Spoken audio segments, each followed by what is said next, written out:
ਅਕਸਰ ਸਾਨੂੰ ਆਪਣੇ ਸੁਭਾਅ ਕਈ ਵਾਰ ਅਜਿਹੇ ਲੋਕ ਮਿਲਦੇ ਨੇ ਆਪਣੀ ਜ਼ਿੰਦਗੀ ਦੇ ਵਿੱਚ ਜਿਨ੍ਹਾਂ ਦਾ ਸੁਭਾਅ ਥੋੜਾ ਜਿਹਾ ਅੜੀਅਲ ਕਹਿ ਲੋ ਜ਼ਿੱਦਪੁਣਾ ਵਾਲਾ ਸੁਭਾਅ ਹੁੰਦਾ ਹੈ ਜੋ ਸਿਰਫ ਮੈਂ ਦੇ ਵਿੱਚ ਰਹਿੰਦੇ ਨੇ। मिसाल वतन जो कोई बहुत ਉੱਚੀ ਪਦਵੀ ਤੇ ਜਾਂ ਕੋਈ ਐਕਸੈਲ ਕਰ ਰਿਹਾ ਹੋਵੇ ਜਾਂ ਉੱਤੇ ਜਾ ਰਿਹਾ ਹੋਵੇ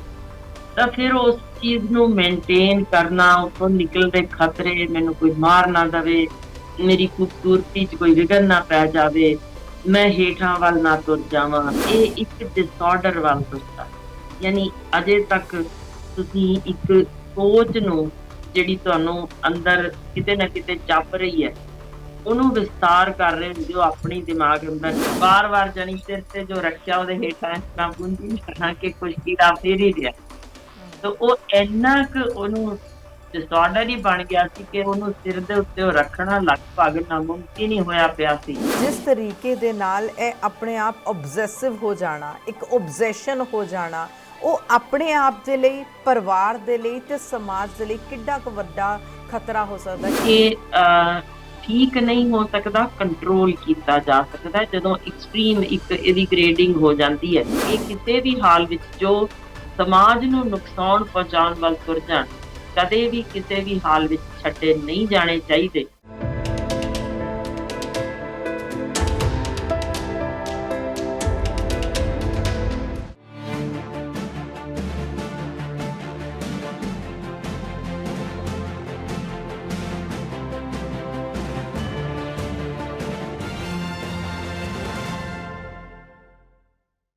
ਸਤਿ ਸ਼੍ਰੀ ਅਕਾਲ, ਤੁਸੀਂ ਵੇਖ ਰਹੇ ਹੋ ਸਾਂਝਾ ਟੀਵੀ। ਮੈਂ ਹਾਂ ਤੁਹਾਡੇ ਨਾਲ ਪ੍ਰਭਾਨੀ ਅਨੇਜਾ ਤੇ ਸਾਡੀ ਖਾਸ ਪੇਸ਼ਕਸ਼ ਸਾਂਝੀ ਗੱਲਬਾਤ ਦੇ ਵਿੱਚ ਤੁਹਾਡਾ ਸਾਰਿਆਂ ਦਾ ਸਵਾਗਤ ਹੈ। ਅਕਸਰ ਹੀ ਇਸ ਪ੍ਰੋਗਰਾਮ ਦੇ ਦੌਰਾਨ ਅਸੀਂ ਡਾਕਟਰ ਹਰਸ਼ਿੰਦਰ ਕੌਰ ਹੋਰਾਂ ਦੇ ਨਾਲ ਕਈ ਮੁੱਦਿਆਂ ਤੇ ਗੱਲਬਾਤ ਕਰਦੇ ਹਾਂ। ਡਾਕਟਰੀ ਦੇ ਨਾਲ ਜੁੜੇ ਹੋਏ, ਮੈਡੀਕਲ ਸਾਇੰਸ ਦੇ ਨਾਲ ਜੁੜੇ ਹੋਏ, ਤੁਹਾਡੀ ਰਸੋਈ ਦੇ ਨਾਲ ਜੁੜੇ ਹੋਏ, ਤੁਹਾਡੀ ਨਿੱਜੀ ਜ਼ਿੰਦਗੀ ਦੇ ਨਾਲ ਜੁੜੇ ਹੋਏ, ਡੇ ਟੂ ਡੇ ਲਾਈਫ ਦੇ ਨਾਲ ਜੁੜੇ ਹੋਏ ਕਿ ਆਖਰਕਾਰ ਕਿਸ ਤਰੀਕੇ ਦੇ ਨਾਲ ਇਹ ਸਾਡੀ ਸਿਹਤ ਤੇ ਸਾਡੇ ਪਰਿਵਾਰਾਂ ਤੇ ਸਾਡੇ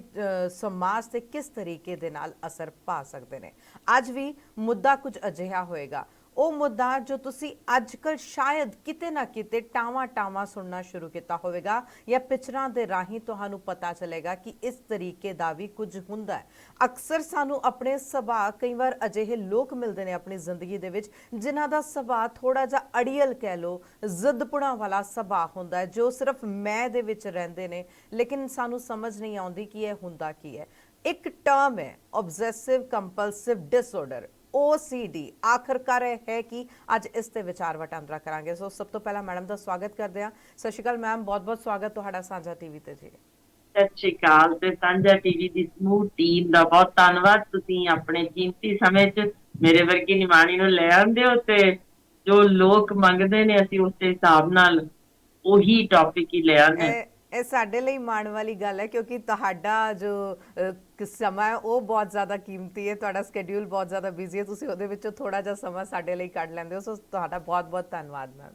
ਸੋ ਅੱਜ ਅਸੀਂ OCD ਤੇ ਜ਼ਿਕਰ ਕਰਨਾ ਹੈ। OCD ਹੁਣ ਸੁਣਨ ਨੂੰ ਸ਼ਾਇਦ ਜਿਵੇਂ ਸਾਡੇ ਵਰਗੇ ਨੇ, ਤੁਸੀਂ ਡਾਕਟਰ ਹੋ, ਮੇਰਾ ਪੇਸ਼ਾ ਜੋ ਹੈ, ਸਾਡੇ ਵਰਗੇ ਪੇਸ਼ੇਵਰ ਲੋਕਾਂ ਨੂੰ ਸ਼ਾਇਦ ਹੁਣ ਸੁਣਨ ਨੂੰ ਮਿਲ ਰਿਹਾ ਜਿਸ ਵੀ ਤਰੀਕੇ ਨਾਲ, ਭਾਵੇਂ ਮੂਵੀਜ਼ ਦੇ ਜ਼ਰੀਏ, ਭਾਵੇਂ ਹੁਣ ਸਾਨੂੰ ਪਤਾ ਚੱਲ ਰਿਹਾ ਕਿ ਅਧਿਐਨ ਵੀ ਹੋ ਰਿਹਾ, ਰਿਸਰਚ ਵੀ ਹੋ ਰਿਹਾ। ਆਖਰਕਾਰ ਇਹ ਹੈ ਕਿ ਕਦੋਂ ਹੋਂਦ ਦੇ ਵਿੱਚ ਆਈ, ਇਸ ਦਾ ਇਤਿਹਾਸ ਕੀ ਹੈ ਤੇ ਕਦੋਂ ਪਤਾ ਚੱਲਿਆ ਕਿ ਇਸ ਨਾਂ ਦੀ ਵੀ ਕੋਈ ਬਿਮਾਰੀ ਹੁੰਦੀ ਹੈ?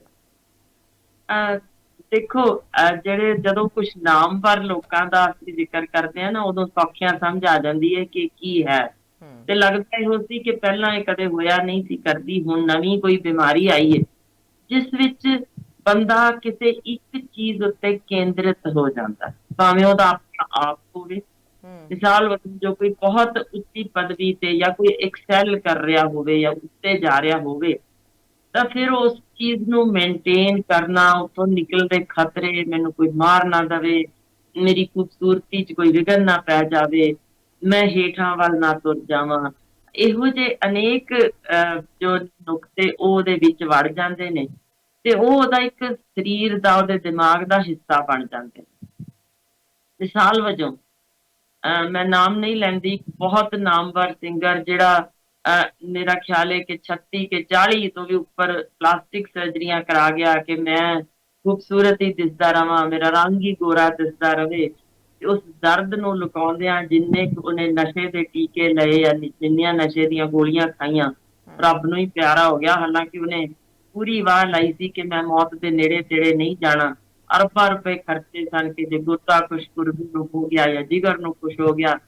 ਕਿਸੇ ਵੀ ਹਿੱਸੇ ਦਾ ਕੋਈ ਵੀ ਅੰਗ ਅੱਖਾਂ ਤੋਂ ਸਮੇਤ ਉਹਨੇ ਕਿਸੇ ਨਾ ਕਿਸੇ ਬੰਦੇ ਨੂੰ ਆਪਣਾ ਇੱਕ ਰੱਖਿਆ ਹੋਇਆ ਸੀ ਬਤੌਰ ਕਿ ਇਹ ਮੇਰਾ ਇਸ ਤੋਂ ਇਹ ਵਾਲਾ ਅੰਗ ਮਿਲ ਸਕੇਗਾ। ਹੂੰ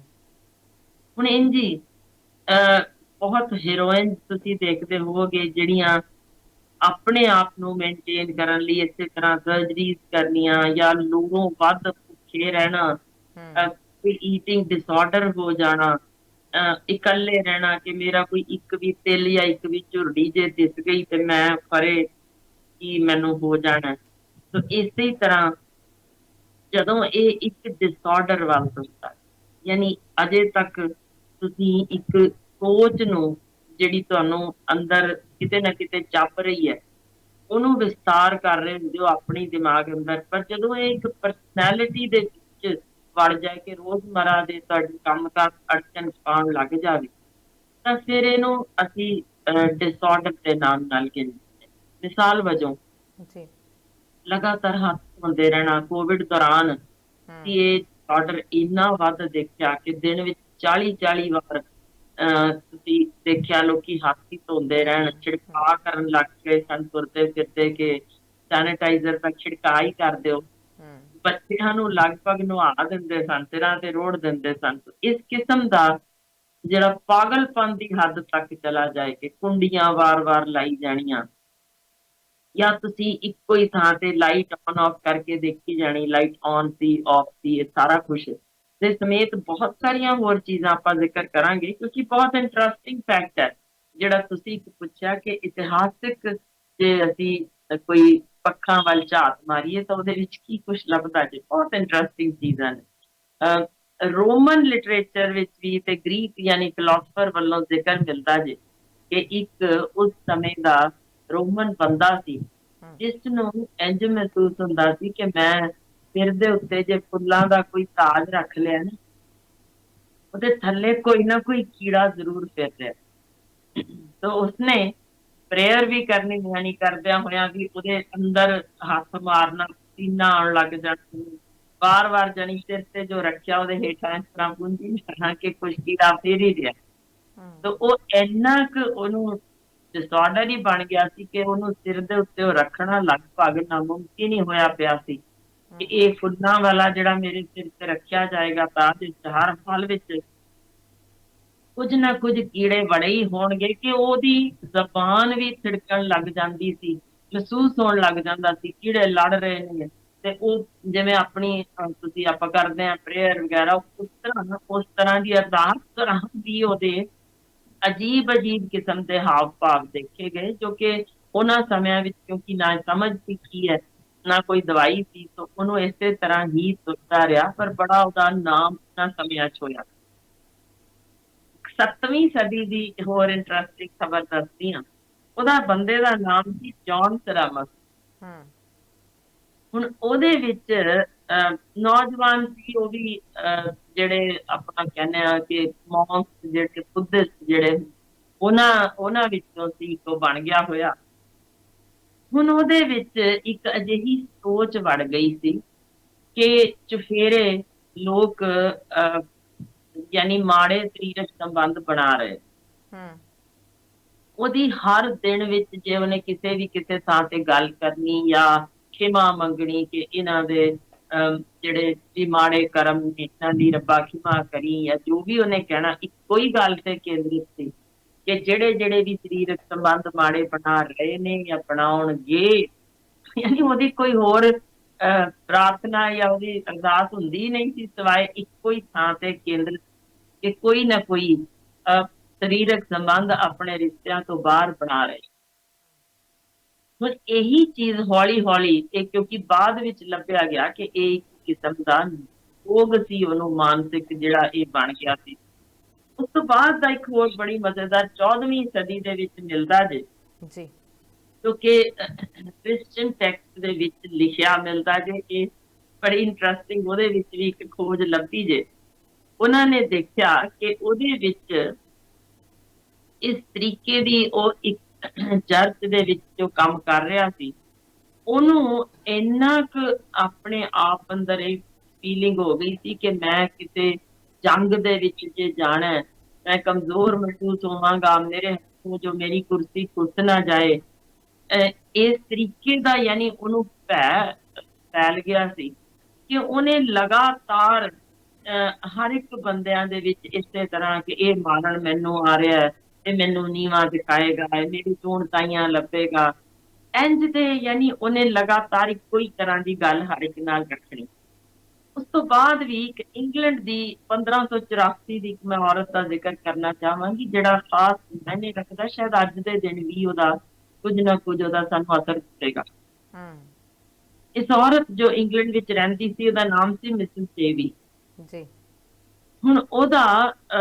ਇਸ ਕਾਰਨ ਉਹਨੂੰ ਸਜ਼ਾ ਮਿਲ ਗਈ ਕਿ ਉਹ ਇੱਕੋ ਹੀ ਗੱਲ ਤੇ ਅੜੀ ਹੋਈ ਸੀ ਕਿ ਮੇਰੇ ਅੰਦਰ ਇੱਕ ਅਜੀਬ ਜਿਹਾ ਉੱਠਦਾ ਕੁਝ ਗੁਬਾਰ ਜਿਹਾ ਕਿ ਮੈਂ ਆਪਣੇ ਹੀ ਟੱਬਰ ਦਾ ਕਤਲ ਕਰ ਦਾਂ।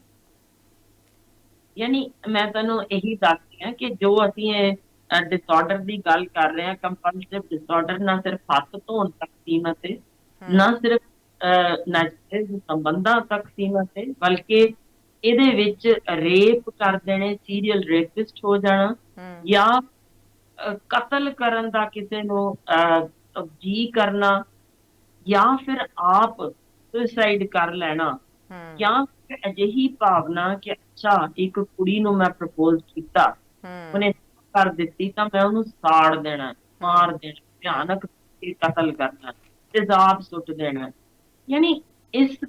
ਕਿਸਮ ਦਾ ਕਿ ਮੈਂ ਨਕਾਰਿਆ ਨਹੀਂ ਜਾ ਸਕਦਾ, ਮੈਨੂੰ ਕਿਉਂ ਨਕਾਰਿਆ ਗਿਆ, ਉਹਦੇ ਮਨ ਵਿੱਚ ਇਸ ਚੀਜ਼ ਦਾ ਕੰਪਲਸਿਵ ਡਿਸਆਰਡਰ ਬਣ ਜਾਂਦਾ ਕਿ ਮੈਂ ਤਾਂ ਇੱਕ ਅਜਿਹੀ ਚੀਜ਼ ਆ ਜਿਸ ਨੂੰ ਕੋਈ ਦੂਸਰਾ ਬੰਦਾ ਬਿਨਾਂ ਦੇਖੇ ਲੰਘ ਵੀ ਨਹੀਂ ਸਕਦਾ, ਤੇ ਜੇ ਮੇਰੇ ਵੱਲ ਤਿਰਸਕਾਰ ਦੀ ਭਾਵਨਾ ਕੋਈ ਰੱਖੇ, ਉਹਨੂੰ ਜੀਣ ਦਾ ਹੱਕ ਹੀ ਨਹੀਂ। ਯਾਨੀ ਇਸ ਕਿਸਮ ਦਾ ਸੀ ਕਿ ਉਸ ਔਰਤ ਨੂੰ ਸਜ਼ਾ ਦੇ ਦਿੱਤੀ ਗਈ, ਹਾਲਾਂਕਿ ਉਹ ਬਹੁਤ ਵਧੀਆ ਵਾਈਫ ਵੀ ਸਾਬਤ ਹੋਈ ਸੀ, ਬਹੁਤ ਵਧੀਆ ਨੂੰਹ ਵੀ ਸਾਬਤ ਹੋਈ, ਮਾਂ ਵੀ ਬਹੁਤ ਵਧੀਆ ਸਾਬਤ ਹੋਈ ਸੀ, ਪਰ ਸਿਰਫ ਇੱਕ ਇਸ ਡਿਸਆਰਡਰ ਕਾਰਨ ਉਹ ਵਾਰ-ਵਾਰ ਬੋਲ ਜਾਂਦੀ ਸੀ, ਮੇਰਾ ਕਤਲ ਕਰਨ ਨੂੰ ਦਿਲ ਕਰਦਾ, ਬਜਾਏ ਕਿ ਉਹਦਾ ਇਲਾਜ ਕੀਤਾ ਜਾਂਦਾ ਜਾਂ ਕਾਰਨ ਸਮਝਿਆ ਜਾਂਦਾ, ਉਸ ਨੂੰ ਸਜ਼ਾ ਦੇ ਦਿੱਤੀ ਗਈ। ਸੋ ਕਹਿਣ ਦਾ ਭਾਵ ਇਹ ਹੈ ਕਿ ਹੁਣ ਉਹਨਾਂ ਸਮਿਆਂ 'ਚ ਜੋ ਚੀਜ਼ਾਂ ਨਹੀਂ ਸੀ ਪਤਾ, ਅੱਜ ਦੇ ਦਿਨ ਜੇ ਅਸੀਂ ਨਾਮਵਰ ਕੁਝ ਲੈਣਾ ਚਾਹੀਏ, ਕਿਉਂਕਿ ਜਿਵੇਂ ਜ਼ਿਕਰ ਕੀਤਾ ਸੀ ਫਿਲਮਾਂ ਵੀ ਬਣ ਚੁੱਕੀਆਂ ਨੇ, ਹੁਣ ਇਹਦੇ ਵਿੱਚ ਹਾਵਰਡ ਹਿਊਜ਼ ਜਿਹੜਾ ਹੈਗਾ ਉਹਦਾ ਵੀ ਨਾਂ ਲਿਆ ਜਾ ਸਕਦਾ,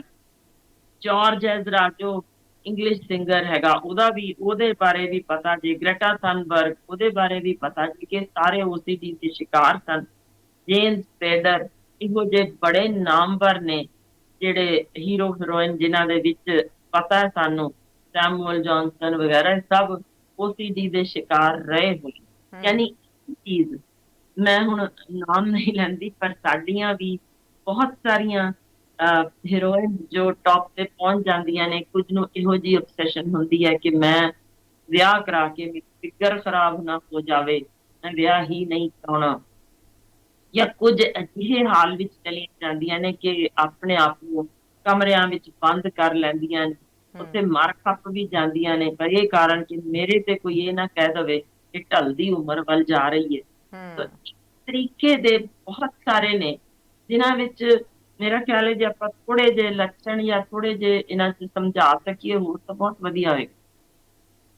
ਜੀ ਬਿਲਕੁਲ, ਕਿਉਂਕਿ ਉਹ ਚੀਜ਼ਾਂ ਸਮਝਾਉਣੀਆਂ ਬਹੁਤ ਜ਼ਿਆਦਾ ਜ਼ਰੂਰੀ ਨੇ। ਜਿਸ ਤਰੀਕੇ ਨਾਲ ਤੁਸੀਂ ਇਤਿਹਾਸ ਦੇ ਪੰਨੇ ਫਰੋਲੇ ਹੈ, ਜਿਸ ਤਰੀਕੇ ਦੇ ਨਾਲ ਤੁਸੀਂ ਐਗਜ਼ਾਮਪਲਸ ਦਿੱਤੇ ਆ, ਉਹ ਇੱਕ ਵਾਰੀ ਤਾਂ ਰੋਂਗਟੇ ਵੀ ਖੜੇ ਕਰ ਦਿੰਦੇ, ਇੱਕ ਵਾਰੀ ਸੁਣ ਵੀ ਕਰ ਦਿੰਦੇ ਕਿ ਇਸ ਤਰੀਕੇ ਦੀ ਵੀ ਪੁਰਾਣੀ ਸਦੀਆਂ ਦੇ ਵਿੱਚ ਇਸ ਤਰੀਕੇ ਦੀਆਂ ਜੋ ਚੀਜ਼ਾਂ ਸੀਗੀਆਂ ਉਹ ਨਿਕਲ ਕੇ ਸਾਹਮਣੇ ਆ ਰਹੀਆਂ ਨੇ। ਲੇਕਿਨ ਇੱਕ ਵੱਡਾ ਸਵਾਲ ਜ਼ਰੂਰ ਬਣਦਾ ਇੱਥੇ ਮੈਮ ਕਿ ਜਿਸ ਤਰੀਕੇ ਦੇ ਨਾਲ ਇਹ ਆਪਣੇ ਆਪ ਓਬਜ਼ੈਸਿਵ ਹੋ ਜਾਣਾ, ਇੱਕ ਓਬਜ਼ੈਸ਼ਨ ਹੋ ਜਾਣਾ, ਉਹ ਆਪਣੇ ਆਪ ਦੇ ਲਈ ਪਰਿਵਾਰ ਦੇ ਲਈ ਤੇ ਸਮਾਜ ਦੇ ਲਈ ਕਿੱਡਾ ਕੁ ਵੱਡਾ ਖਤਰਾ ਹੋ ਸਕਦਾ, ਕਿੰਨੀ ਵੱਡੀ ਖਤਰੇ ਦੀ ਘੰਟੀ ਹੋ ਸਕਦੀ? ਕਿਉਂਕਿ ਤੁਸੀਂ ਇੱਕ ਰੀਸੈਂਟ ਐਗਜ਼ਾਮਪਲ ਵੀ ਦਿੱਤਾ ਜੋ ਹਾਲ ਹੀ ਦੇ ਵਿੱਚ ਹੋ ਕੇ ਹਟਿਆ ਕਿ ਅਗਰ ਇੱਕ ਕੁੜੀ ਨੂੰ ਇੱਕ ਮੁੰਡੇ ਨੇ ਪ੍ਰਪੋਜ਼ ਕਰ ਦਿੱਤਾ ਔਰ ਉਹਨੇ ਨਾ ਕਰ ਦਿੱਤਾ ਤੇ ਉਹਨੂੰ ਅੱਗ ਦੇ ਹਵਾਲੇ ਕਰ ਦਿੱਤਾ ਗਿਆ, ਸੁੱਤੀ ਕੁੜੀ ਤੇ ਪੈਟਰੋਲ ਪਾ ਕੇ ਉਹਨੂੰ ਸਾੜ ਦਿੱਤਾ ਗਿਆ। ਸੋ ਇਹ ਚੀਜ਼ਾਂ ਅਕਸਰ ਸਾਨੂੰ ਵੇਖਣ ਨੂੰ ਮਿਲਦੀਆਂ, ਲੇਕਿਨ ਸਮਝ ਨਹੀਂ ਆਉਂਦਾ ਕਿ ਇਹ ਕਾਰਨ ਕੀ ਨੇ। ਅਸੀਂ ਇੱਕ ਟਰਮ ਦੇ ਦਿੰਦੇ ਹਾਂ ਸਰਫਿਰਾ ਆਸ਼ਿਕ, ਕਿ ਪਾਗਲ ਸੀਗਾ, ਸ਼ਾਇਦ ਸੀਰੀਅਲ ਕਿਲਰ ਹੋ ਸਕਦਾ, ਕੁਝ ਸੀਗਾ ਜਿਸ ਨੂੰ ਬਰਦਾਸ਼ਤ ਨਹੀਂ ਹੋਇਆ ਨਾ ਹੋਣਾ। ਇੱਕ ਚੀਜ਼ ਸਪਸ਼ਟ ਮੈਂ ਜ਼ਰੂਰ ਕਰ ਦਿਆਂ ਸੁਣਨ ਵਾਲਿਆਂ ਨੂੰ ਕਿ ਜਿਨ੍ਹਾਂ ਨੂੰ ਇਹ ਲੱਗਦਾ ਹੋਵੇਗਾ ਕਿ ਇਹ ਰੋਗ ਪੂਰੀ ਤਰ੍ਹਾਂ ਠੀਕ ਹੋ ਸਕਦਾ ਹੈ, ਇਹ ਨਹੀਂ ਹੈ। ਯਾਨੀ ਇਹ ਠੀਕ ਨਹੀਂ ਹੋ ਸਕਦਾ, ਕੰਟਰੋਲ ਕੀਤਾ ਜਾ ਸਕਦਾ ਜਦੋਂ ਐਕਸਟ੍ਰੀਮ ਇੱਕ ਇਹਦੀ ਗ੍ਰੇਡਿੰਗ ਹੋ ਜਾਂਦੀ ਹੈ। ਤੋ ਜੋ ਅਸੀਂ ਰੇਪਿਸਟ ਵੱਲ ਪਹੁੰਚ ਜਾਣਾ ਜਾਂ ਕਤਲ ਕਰ ਦੇਣਾ, ਫਿਰ ਉਹਨਾਂ ਨੂੰ ਜੋ ਬੇਲ ਦੇਣ ਵਾਲੇ ਸਾਡੇ ਮਾਨਯੋਗ ਜੱਜ ਸਾਹਿਬਾਨ ਨੇ ਜਾਂ ਸਾਡੇ ਵਕੀਲ ਵੀਰ ਜੋ ਇਹਨਾਂ ਲਈ ਲੜਦੇ ਨੇ, ਉਹਨਾਂ ਨੂੰ ਥੋੜਾ ਜਿਹਾ ਜੇ ਗਿਆਨ ਹੋਵੇ ਕਿ ਇਹਨਾਂ ਨੂੰ ਛਡਾਉਣ ਦਾ ਮਤਲਬ ਹੈ ਕਿ ਇਹਨਾਂ ਨੇ ਸਿਰਫ ਅਜਿਹਾ ਹੀ ਕਾਰਾ ਦੁਬਾਰਾ ਕਰਨਾ ਜੇ ਹਟ ਨਹੀਂ ਸਕਦੇ, ਕਿਉਂਕਿ ਅਸੀਂ ਇਹਨਾਂ ਦਾ ਇਲਾਜ ਨਹੀਂ ਕਰ ਰਹੇ। ਤੇ ਬਹੁਤ ਸਾਰੇ ਅਜਿਹੇ ਨੇ ਜਿਹੜੇ ਇਲਾਜ ਦੌਰਾਨ ਵੀ ਕਈ ਵਾਰ ਉਹਨਾਂ ਨੂੰ ਡੋਜ਼ ਵਧਾਈ ਜਾਵੇ ਤਾਂ ਉਹਨਾਂ ਨੂੰ ਕੁਝ ਹੋਰ ਅਸਰ ਮਾੜੇ ਦਿਸਣ ਲੱਗ ਜਾਂਦੇ ਨੇ, ਘਟਾਈ ਜਾਵੇ ਤਾਂ ਫਿਰ ਇਹੋ ਕੁਝ ਉਹ ਦੁਬਾਰਾ ਪਹਿਲਾਂ ਨਾਲੋਂ ਦੁੱਗਣੀ ਜਾਂ ਤਿੱਗਣੀ ਤੇਜ਼ੀ ਨਾਲ ਕਰਦੇ। ਤਾਂ ਇੱਕ ਗੱਲ ਤਾਂ ਸਪਸ਼ਟ ਹੈ ਕਿ ਇਹ ਕਿਸੇ ਵੀ ਹਾਲ ਵਿੱਚ ਜੋ ਸਮਾਜ ਨੂੰ ਨੁਕਸਾਨ ਪਹੁੰਚਾਉਣ ਵੱਲ ਤੁਰ ਜਾਣ, ਕਦੇ ਵੀ ਕਿਸੇ ਵੀ ਹਾਲ ਵਿੱਚ ਛੱਡੇ ਨਹੀਂ ਜਾਣੇ ਚਾਹੀਦੇ। ਤਾਂ ਉਮਰ ਜੇਲ੍ਹ ਵਿੱਚ ਜਾਂ ਮੈਂਟਲ ਹਸਪੀਟਲ ਦੇ ਵਿੱਚ ਹੀ ਬੰਦ ਹੋਣੇ ਚਾਹੀਦੇ ਨੇ, ਜਿਹੜੇ ਸਮਾਜਿਕ ਯਾਨੀ ਕਿਤੇ ਤੌਰ ਦੇ ਉੱਤੇ ਆਮ ਬੰਦਿਆਂ ਵਿੱਚ ਵਿਚਰਨ ਜੋਗੇ ਨਾ ਹੋਣ। ਸੋ ਇਹਨਾਂ ਵਿੱਚੋਂ ਜਿਵੇਂ ਅਸੀਂ ਕਹਿ ਦਈਏ ਕਿ ਹੱਥ ਧੋਈ ਜਾਣੇ ਜਾਂ ਇੱਕੋ ਹੀ ਚੀਜ਼ ਤੁਸੀਂ ਭਾਂਡੇ ਹੈ ਜਿਵੇਂ ਤੁਸੀਂ ਕੋਈ ਥਾਂ ਤੇ ਵਾਰ-ਵਾਰ ਚੁੱਕਣੇ ਰੱਖੀ ਜਾਣੇ, ਕਿਤਾਬਾਂ ਨੇ ਜਿਵੇਂ ਤੁਸੀਂ ਦਿਨ ਵਿੱਚ ਘੱਟੋ ਘੱਟ 10 ਜਾਂ 15 ਵਾਰ ਉਹੀ ਕਿਤਾਬਾਂ ਚੁੱਕੋ, ਫਿਰ ਸੈੱਟ ਕਰ ਦਿਓ, ਫਿਰ ਉਹੀ ਚੱਕੋ, ਫਿਰ ਕਿਉਂਕਿ ਉਹ ਇੱਕ ਜਿਹਨੂੰ ਕਹੋ ਕਿ ਕਲੀਨਜ਼ਿੰਗ ਐਟੀਟਿਊਡ ਜਿਹਨੂੰ ਅਸੀਂ ਕਹਿ ਦਿੰਦੇ ਹਾਂ ਕਿ ਲਗਾਤਾਰ ਬਸ ਸਫਾਈ ਝੱਲਿਆਂ ਵਾਂਗ ਕਰੀ ਜਾਣੀ ਹੈ, ਪਰ ਹੁੰਦੀ ਐਕਚੁਅਲੀ ਇਹੀ obsession ਹੈ ਕਿ ਮੈਂ ਕੀ ਕਰ ਰਿਹਾ। ਉਸੇ ਵਿੱਚ ਹੁਣ ਜਿਵੇਂ ਚੀਜ਼ਾਂ ਵਾਰ-ਵਾਰ ਚੈੱਕ ਕਰੀ ਜਾਣੀਆਂ, ਵੀ ਮੈਂ ਡਾਇਰੀ ਲਿਖੀ ਸੀ ਫਿਰ ਦੇਖਣੀ, ਫਿਰ ਚੈੱਕ ਕਰਨੀ, ਬਿੱਲ ਆ ਗਏ 10-10 ਵਾਰ ਚੈੱਕ ਕਰੀ ਜਾਣੇ, ਫਿਰ ਵਾਰ-ਵਾਰ ਯਾਨੀ ਕਿਸੇ ਨੂੰ ਮਿਸਾਲ ਵਜੋਂ ਕਹਿਣਾ ਕਿ ਮੈਂ ਤੁਹਾਨੂੰ ਮਿਸਾਲ ਵਜੋਂ ਫੋਨ ਕਰ ਰਹੀ ਹਾਂ, ਮੈਂ ਤੁਹਾਨੂੰ ਤੰਗ ਤਾਂ ਨਹੀਂ ਕੀਤਾ, ਫਿਰ ਗੱਲ ਸ਼ੁਰੂ ਕਰ ਦਿੱਤਾ, ਤੰਗ ਤਾਂ ਨਹੀਂ ਨਾ ਕੀਤਾ, ਫਿਰ ਇੱਕ ਗੱਲ ਕਰਾਂ, ਫਿਰ ਮੈਂ ਜ਼ਿਆਦਾ ਤਾਂ ਨਹੀਂ ਤੰਗ ਕੀਤਾ, ਫਿਰ ਇੱਕ ਗੱਲ ਕਰਾਂ, ਫਿਰ ਤੁਹਾਨੂੰ ਕਹਾਂ ਵੇਖਿਓ ਮਾਫ਼ ਕਰਿਓ ਮੈਨੂੰ ਲੱਗਦਾ ਮੈਂ ਤੰਗ ਕਰ ਹੀ ਰਹੀ ਹਾਂ, ਫਿਰ ਇੱਕ ਅਗਲੀ ਗੱਲ ਕਰਾਂ, ਫਿਰ ਨਾਲ ਦੀ ਨਾਲ ਯਾਨੀ ਇੱਕ ਗੱਲ ਦੀ ਰੈਪੀਟੀਸ਼ਨ ਇੰਨੀ ਜ਼ਿਆਦਾ ਹੋ ਜਾਏ ਕਿ ਉਹ ਤੁਹਾਨੂੰ ਇੱਕ ਦੂਸਰੇ ਨੂੰ ਵੀ ਸੁਣਨ ਵਿੱਚ ਅਜੀਬ ਜਿਹਾ ਲੱਗੇ ਕਿ ਕੀ ਕਰ ਰਿਹਾ। ਜਾਂ ਮਿਸਾਲ ਵਜੋਂ ਇੱਕ ਮਾਫੀ ਸ਼ਬਦ, ਤੁਸੀਂ ਇੱਕ ਥਾਂ ਤੇ ਖੜੇ ਹੋ ਕਿਸੇ ਦੇ ਸਾਹਮਣੇ, ਉੱਥੇ ਇੱਕ ਜਾਂ ਦੋ ਵਾਰ ਕਹਿ ਦੇਣਾ ਖਿਮਾ ਕਰਿਓ, ਮਾਫ ਕਰਿਓ, ਸ਼ਾਇਦ ਮੈਂ ਵੀ ਕਹਿ ਜਾਂਦੀ ਹੋਵਾਂਗੀ, ਸ਼ਾਇਦ ਕਦੇ ਤੁਹਾਡੇ ਵੀ ਮੂੰਹੋਂ ਨਿਕਲ ਜਾਂਦਾ ਹੋਵੇ ਜਦੋਂ ਅਸੀਂ ਕਿਸੇ ਨਾਲ ਮਹਿਸੂਸ ਕਰਦੇ ਹਾਂ ਵੀ ਕਿਸੇ ਨੂੰ ਸੱਟ ਵੱਜ ਸਕਦੀ ਹੈ ਇਸ ਗੱਲ ਨਾਲ, ਪਰ ਹਕੀਕਤ ਦੱਸਣੀ ਚਾਹੀਦੀ ਹੈ। ਪਰ ਤੁਸੀਂ ਜਦੋਂ ਉਸੇ ਸੀਮਿਤ ਸਮੇਂ ਵਿੱਚ ਵੀ ਤੁਸੀਂ 10 ਮਿੰਟ ਇਹ ਗੱਲ ਕੀਤੀ ਜਾਂ 20 ਮਿੰਟ ਕੀਤੀ ਤੇ 20 ਮਿੰਟ ਵਿੱਚ 20 ਵਾਰ ਉਹੀ ਗੱਲ ਕਹੀ, ਮਾਫ ਕਰਿਓ, ਖਿਮਾ ਕਰਿਓ, ਮਾਫ ਕਰਿਓ, ਖਿਮਾ ਕਰਿਓ, ਜਿਵੇਂ ਇੱਕ ਤਕੀਆ ਕਲਾਮ ਅਸੀਂ ਕਈ ਵਾਰ ਕਿਸੇ ਦਾ ਕਹਿ ਦਿੰਦੇ ਹਾਂ, ਉਹ ਵੀ ਇੱਕ ਤਰੀਕੇ ਦੀ ਕਈ ਵਾਰ ਇਹ ਜੇ ਜੱਜ ਕੀਤਾ ਜਾਏ, ਧਿਆਨ ਨਾਲ ਲੱਭਿਆ ਜਾਏ ਤੇ ਇੱਕ ਕਿਸਮ ਦਾ ਰੋਗ ਹੁੰਦਾ। ਹੁਣ ਇਹਦੇ ਨਾਲ ਕੀ ਹੁੰਦਾ ਜੀ, ਕਈ ਵਾਰ ਕੁਝ ਜਣੇ ਆਪਣੀ ਵਾਲ ਕੁੱਟ ਕੇ ਖਾਣੇ ਸ਼ੁਰੂ ਕਰ ਦਿੰਦੇ, ਉਹ ਕਾਫੀ ਤੁਸੀਂ ਦੇਖਿਆ ਹੋਵੇਗਾ ਐਡੇ ਐਡੇ ਵੱਡਾ ਥਾਂ ਜਿੱਥੇ ਹੇਅਰ ਨਹੀਂ ਹੁੰਦੇ ਤੇ ਕਈ ਵਾਰ ਕਿਲੋ ਜਾਂ 1.5 ਕਿਲੋ 2-2 ਕਿਲੋ ਦੇ ਉਹਨਾਂ ਦੇ ਢਿੱਡ ਵਿੱਚ ਆਪਰੇਸ਼ਨ ਕਰਨ ਤੋਂ ਬਾਅਦ ਵਾਲਾਂ ਦੇ ਗੁੱਛੇ ਕੱਟੇ ਜਾਂਦੇ ਨੇ। ਹੁਣ ਇੰਜੀ ਕੁਛ ਹੁੰਦੇ ਨੇ ਜਿਹੜੇ ਖਾ ਕੇ ਕੁਛ ਤੇ ਫਿਰ ਉਲਟੀ ਕਰ ਦਿੰਦੇ ਨੇ ਵੀ ਮੇਰਾ ਭਾਰ ਨਾ ਵੱਧ ਜਾਵੇ, ਜਾਂ ਇੱਕ ਵਾਰ ਖਾਇਆ ਤਾਂ ਫਿਰ ਉਹ ਕਈ ਦਿਨ ਮੁੜ ਕੇ ਖਾਣਾ ਹੀ ਨਹੀਂ, ਯਾਨੀ ਉਹਨਾਂ ਦਾ ਸਰੀਰ ਸੁੱਕਣ ਤੱਕ ਆ ਜਾਂਦਾ, ਮਾਨਸਿਕ ਰੋਗੀ ਬਣ ਜਾਂਦੇ ਨੇ, ਪਰ ਉਹ ਇਸ ਕਿਸਮ ਦੇ ਈਟਿੰਗ ਡਿਸਆਰਡਰ ਹੋ ਜਾਂਦੇ ਨੇ। ਫਿਰ ਕੁਝ ਹੁੰਦੇ ਨੇ ਜਿਨ੍ਹਾਂ ਵਿੱਚ ਅਸੀਂ ਦੇਖਿਆ ਕਿ ਉਹਨਾਂ ਦਾ ਕਾਂਬਾ ਹੋਣ ਲੱਗ ਜਾਣਾ, ਕਿ ਕਿਸੇ ਥਾਂ ਤੇ ਖੜੇ ਨੇ ਕੋਈ ਗੱਲ ਕੀਤੀ ਤੇ ਕੰਬਣ ਜੇ ਲੱਗ ਜਾਣਾ ਤੇ ਫਿਰ ਉਹ ਵਾਰ-ਵਾਰ ਕੰਬੀ ਜਾਣਾ, ਆਪ ਆਪਣੇ ਫੜੀ ਜਾਣੇ, ਇੱਕ ਡਿਸਆਰਡਰ ਉਹ ਵੀ ਅੱਗੋਂ ਦੇਖਿਆ ਗਿਆ। ਇੰਝ ਹੀ ਹਨੇਰੇ ਤੋਂ ਉਤਰਨ ਲੱਗ ਜਾਣਾ ਵਾਰ-ਵਾਰ, ਤੇ ਇੱਥੇ ਜ਼ਰੂਰ ਕੋਈ ਖੜਾ ਹੀ ਹੈ ਮੈਨੂੰ ਮਾਰਨ ਲਈ, ਪਰਦੇ ਪਿੱਛੇ ਝਾਕਣਾ, ਫਿਰ ਦੁਬਾਰਾ ਆ ਜਾਣਾ, ਫਿਰ ਝਾਕਣਾ, ਸਿਰ ਘਬਰਾਉਣਾ, ਪਸੀਨਾ ਆ ਜਾਣਾ, ਇਹੋ ਜਿਹੇ ਬਹੁਤ ਸਾਰੇ ਲੱਛਣ ਨੇ ਜਿਹੜੇ ਦੇਖਣ ਵਿੱਚ ਮਿਲੇ ਨੇ, ਜਿਨ੍ਹਾਂ ਨੂੰ ਇਸ ਤਰੀਕੇ ਦੀ ਚੀਜ਼ ਹੋਈ। ਫਿਰ ਮੌਤ ਦਾ ਭੈ, ਚੰਗੇ ਭਲੇ 25-30 ਵਰਿਆਂ ਦਾ ਬੰਦਾ, ਜਾਂ ਤੁਸੀਂ ਉਹਨੂੰ ਦੇਖੋ ਕਿ ਇਹ ਮਰ ਜਾਣਾ, ਉਹਨੇ ਮੌਤ ਦੇਖ ਲਈ, ਤਾਂ ਉਸਨੂੰ ਲਗਾਤਾਰ ਇੱਕੋ ਹੀ ਫੀਲਿੰਗ ਕਹੀ ਜਾਣਾ, ਮੈਂ ਤਾਂ ਹੁਣ ਮਾਰੀ ਚੱਲਿਆ, ਮੈਂ ਤਾਂ ਮਰਨਾ ਹੈ, ਮੈਂ ਮਰਨ ਤੋਂ ਪਹਿਲਾਂ ਕੀ ਕਰਨਾ, ਪਰ ਹੁਣ ਸਮਾਂ ਹੀ ਕੀ ਰਹਿ ਗਿਆ, ਮੈਂ ਤਾਂ ਚਲੀ ਜਾਣਾ। ਯਾਨੀ ਹਰ ਕਿਸੇ ਨੂੰ ਇਹੋ ਜਿਹੀ ਗੱਲ ਕਰੀ ਜਾਣੀ ਵੀ ਇਸੇ ਰੋਗ ਦੇ ਹੀ ਲੱਛਣ ਨੇ। ਹੁਣ ਕੁਝ ਨੇ ਜਿਹੜੇ ਵਾਰ-ਵਾਰ ਅਸ਼ੋਰੈਂਸ ਮੰਗਦੇ ਨੇ, ਯਾਨੀ ਉਹਨਾਂ ਦਾ ਮਤਲਬ ਹੁੰਦਾ, ਮੈਂ ਠੀਕ ਕਿਹਾ ਨਾ, ਮੈਂ ਠੀਕ ਲੱਗ ਰਿਹਾ ਨਾ, ਮੇਰੇ ਵਾਲ ਤਾਂ ਨਹੀਂ ਉੱਡ ਰਹੇ ਨਾ, ਮੈਂ ਇਸ ਪਾਸਿਓਂ ਵੀ ਠੀਕ ਹਾਂ, ਮੈਂ ਸੱਜੇ ਪਾਸਿਓਂ ਵੀ ਠੀਕ ਹਾਂ, ਠੀਕ ਲੱਗ ਰਿਹਾ ਨਾ। ਯਾਨੀ ਇਹੋ ਜਿਹੀ ਗੱਲ, ਇੱਕੋ ਹੀ ਗੱਲ ਰਿਪੀਟ ਵਾਰ-ਵਾਰ ਉਸ ਥਾਂ ਤੇ ਕਰੀ ਜਾਣੀ। ਇਸ ਕਰਕੇ ਦੱਸਣੇ ਚਾਹੇ ਕਿ ਕੁਝ ਲੱਛਣ ਸਾਨੂੰ ਪਤਾ ਨਹੀਂ ਹੁੰਦੇ, ਇਹ ਬਿਮਾਰੀ ਵੇਲੇ ਸਿਰ ਨਾ ਲੱਭੇ ਜਾਣ ਤਾਂ ਇਹ ਫਿਰ ਬਾਅਦ ਵਿੱਚ ਅਜਿਹਾ ਮਾਨਸਿਕ ਰੋਗ ਬਣਦਾ ਜਿਹਦਾ ਇਲਾਜ ਨਹੀਂ ਹੈ। ਹਾਲਾਂਕਿ ਦੁਨੀਆ ਭਰ ਵਿੱਚ ਕਿਹਾ ਜਾਂਦਾ ਹੈ ਕਿ 2.5% ਲੋਕ ਨੇ ਜੋ ਇਸ ਨਾਲ ਪੀੜਤ ਨੇ, ਪਰ ਖਤਰਨਾਕ ਗੱਲ ਇਹ ਹੈ ਕਿ ਇਹ ਵੱਡਿਆਂ ਨੂੰ ਨਹੀਂ, ਬੱਚਿਆਂ ਨੂੰ ਜ਼ਿਆਦਾ ਹੁੰਦਾ ਜੀ। ਯਾਨੀ ਛੋਟੀ ਉਮਰੇ ਇਹ ਜ਼ਿਆਦਾ ਫੜਿਆ ਜਾਂਦਾ ਜੇ, ਜਿਸ ਵਿੱਚ ਲੱਛਣ ਵੀ ਵੱਖ ਹੁੰਦੇ ਨੇ, ਤੇ ਜਿਸ ਵਿੱਚ ਇਹ ਜ਼ਿਆਦਾਤਰ ਅੱਗੋਂ ਖਤਰਾ ਹੁੰਦਾ। ਜਿੰਨੀ ਛੋਟੀ ਉਮਰ ਵਿੱਚ ਹੋਏ, ਓਨਾ ਹੀ ਇਹ ਅੱਗੇ ਜਾ ਕੇ ਭਿਆਨਕ ਰੂਪ ਇਖਤਿਆਰ ਕਰ ਸਕਦਾ। ਹੁਣ ਮਿਸਾਲ ਵਜੋਂ ਕੁਝ ਚੀਜ਼ਾਂ ਵਿੱਚ ਇਹ ਬੱਚਿਆਂ ਦੀ ਯਾਦਦਾਸ਼ਤ ਤੇ ਅਸਰ ਪਾ ਦਿੰਦਾ। ਅਸੀਂ ਕਹਿ ਦਿੰਦੇ ਹਾਂ ਜੀ ਇਹ ਪੁਰਾਣੇ ਸਮਿਆਂ ਦੀਆਂ ਯਾਦਾਂ ਆ ਗਈਆਂ, ਕੁਝ ਜਿਨ੍ਹਾਂ ਨੂੰ ਅਸੀਂ ਯਾਨੀ ਇਸ ਤਰ੍ਹਾਂ ਕਹਿਣ ਲੱਗ ਜਾਣਾ ਕਿ ਇੱਥੇ ਤਾਂ ਫੁੱਲਦਾਨ ਹੁੰਦਾ ਸੀ, ਇਸ ਥਾਂ ਤੇ ਕਦੇ ਟੂਟੀ ਹੁੰਦੀ ਸੀ। ਯਾਨੀ ਉਹਨਾਂ ਨੂੰ ਅਜੀਬ ਚੀਜ਼ਾਂ ਅਜਿਹੀਆਂ ਲੱਗਣੀਆਂ ਜਿਹਨੂੰ ਕਹਿਣ ਲੱਗ ਜਾਂਦੇ ਨੇ ਕਿ ਪਿਛਲੇ ਜਨਮ ਦੀਆਂ ਯਾਦਾਂ ਆ ਗਈਆਂ, ਕਿ ਇਹਨੂੰ ਦਿਸਦਾ ਇੱਥੇ ਆ ਹੁੰਦਾ ਸੀ, ਇੱਥੇ ਤੱਕ ਹੁੰਦੇ ਸੀ, ਇੱਥੇ ਤਾਂ ਆ ਸੀ। ਯਾਨੀ ਉਹਨੂੰ ਇਹੋ ਜਿਹੀਆਂ ਚੀਜ਼ਾਂ ਦਿਸਣ ਲੱਗ ਜਾਂਦੀਆਂ ਨੇ ਜੋ ਅਸਲ ਵਿੱਚ ਹੁੰਦੀਆਂ ਨਹੀਂ। ਇੱਥੇ ਤਾਂ ਮੈਂ ਰਹਿੰਦਾ ਹੁੰਦਾ ਸੀ, ਇਸ ਪਾਣੀ ਦੇ ਥੱਲੇ ਮੇਰਾ ਘਰ ਇਹ ਲੱਭੋ ਮਿਲੇਗਾ। ਨਹੀਂ, ਇਹੋ ਜਿਹੀਆਂ ਬਹੁਤ ਸਾਰੀਆਂ ਐਸੋਸੀਏਸ਼ਨਸ ਲੱਭੀਆਂ ਜਾ ਚੁੱਕੀਆਂ ਨੇ, ਜਿਨ੍ਹਾਂ ਵਿੱਚ ਕਈ ਤਰ੍ਹਾਂ ਦਾ ਵੇਖਿਆ ਗਿਆ ਕਿ ਜਨਰਲਾਈਜ਼ਡ ਐਂਗਜ਼ਾਇਟੀ ਡਿਸਆਰਡਰ ਅਸੀਂ ਕਹਿੰਦੇ ਹਾਂ ਕਿ ਹਮੇਸ਼ਾ ਘਬਰਾਹਟ ਜਿਹਾ, ਕੰਬਦੇ ਰਹਿਣਾ। ਕਈ ਵਾਰ ਅਜਿਹੇ ਮਾਨਸਿਕ ਰੋਗ ਜਿਨ੍ਹਾਂ ਨੂੰ ਅਸੀਂ ਬਾਈਪੋਲਰ ਡਿਸਆਰਡਰ ਤੱਕ ਕਹਿ ਦਿੰਦੇ ਹਾਂ, ਯਾਨੀ ਬਹੁਤ ਵੱਧ ਚੁੱਕੇ ਮਾਨਸਿਕ ਰੋਗ, ਜਿਨ੍ਹਾਂ ਵਿੱਚ ਬੰਦਾ ਆਪਣੇ ਆਪ ਨੂੰ ਦੋ ਆਪਣੇ ਅੰਦਰ ਹੀ ਬੰਦਿਆਂ ਨੂੰ ਝਾਕਣ ਲੱਗ ਜਾਂਦਾ।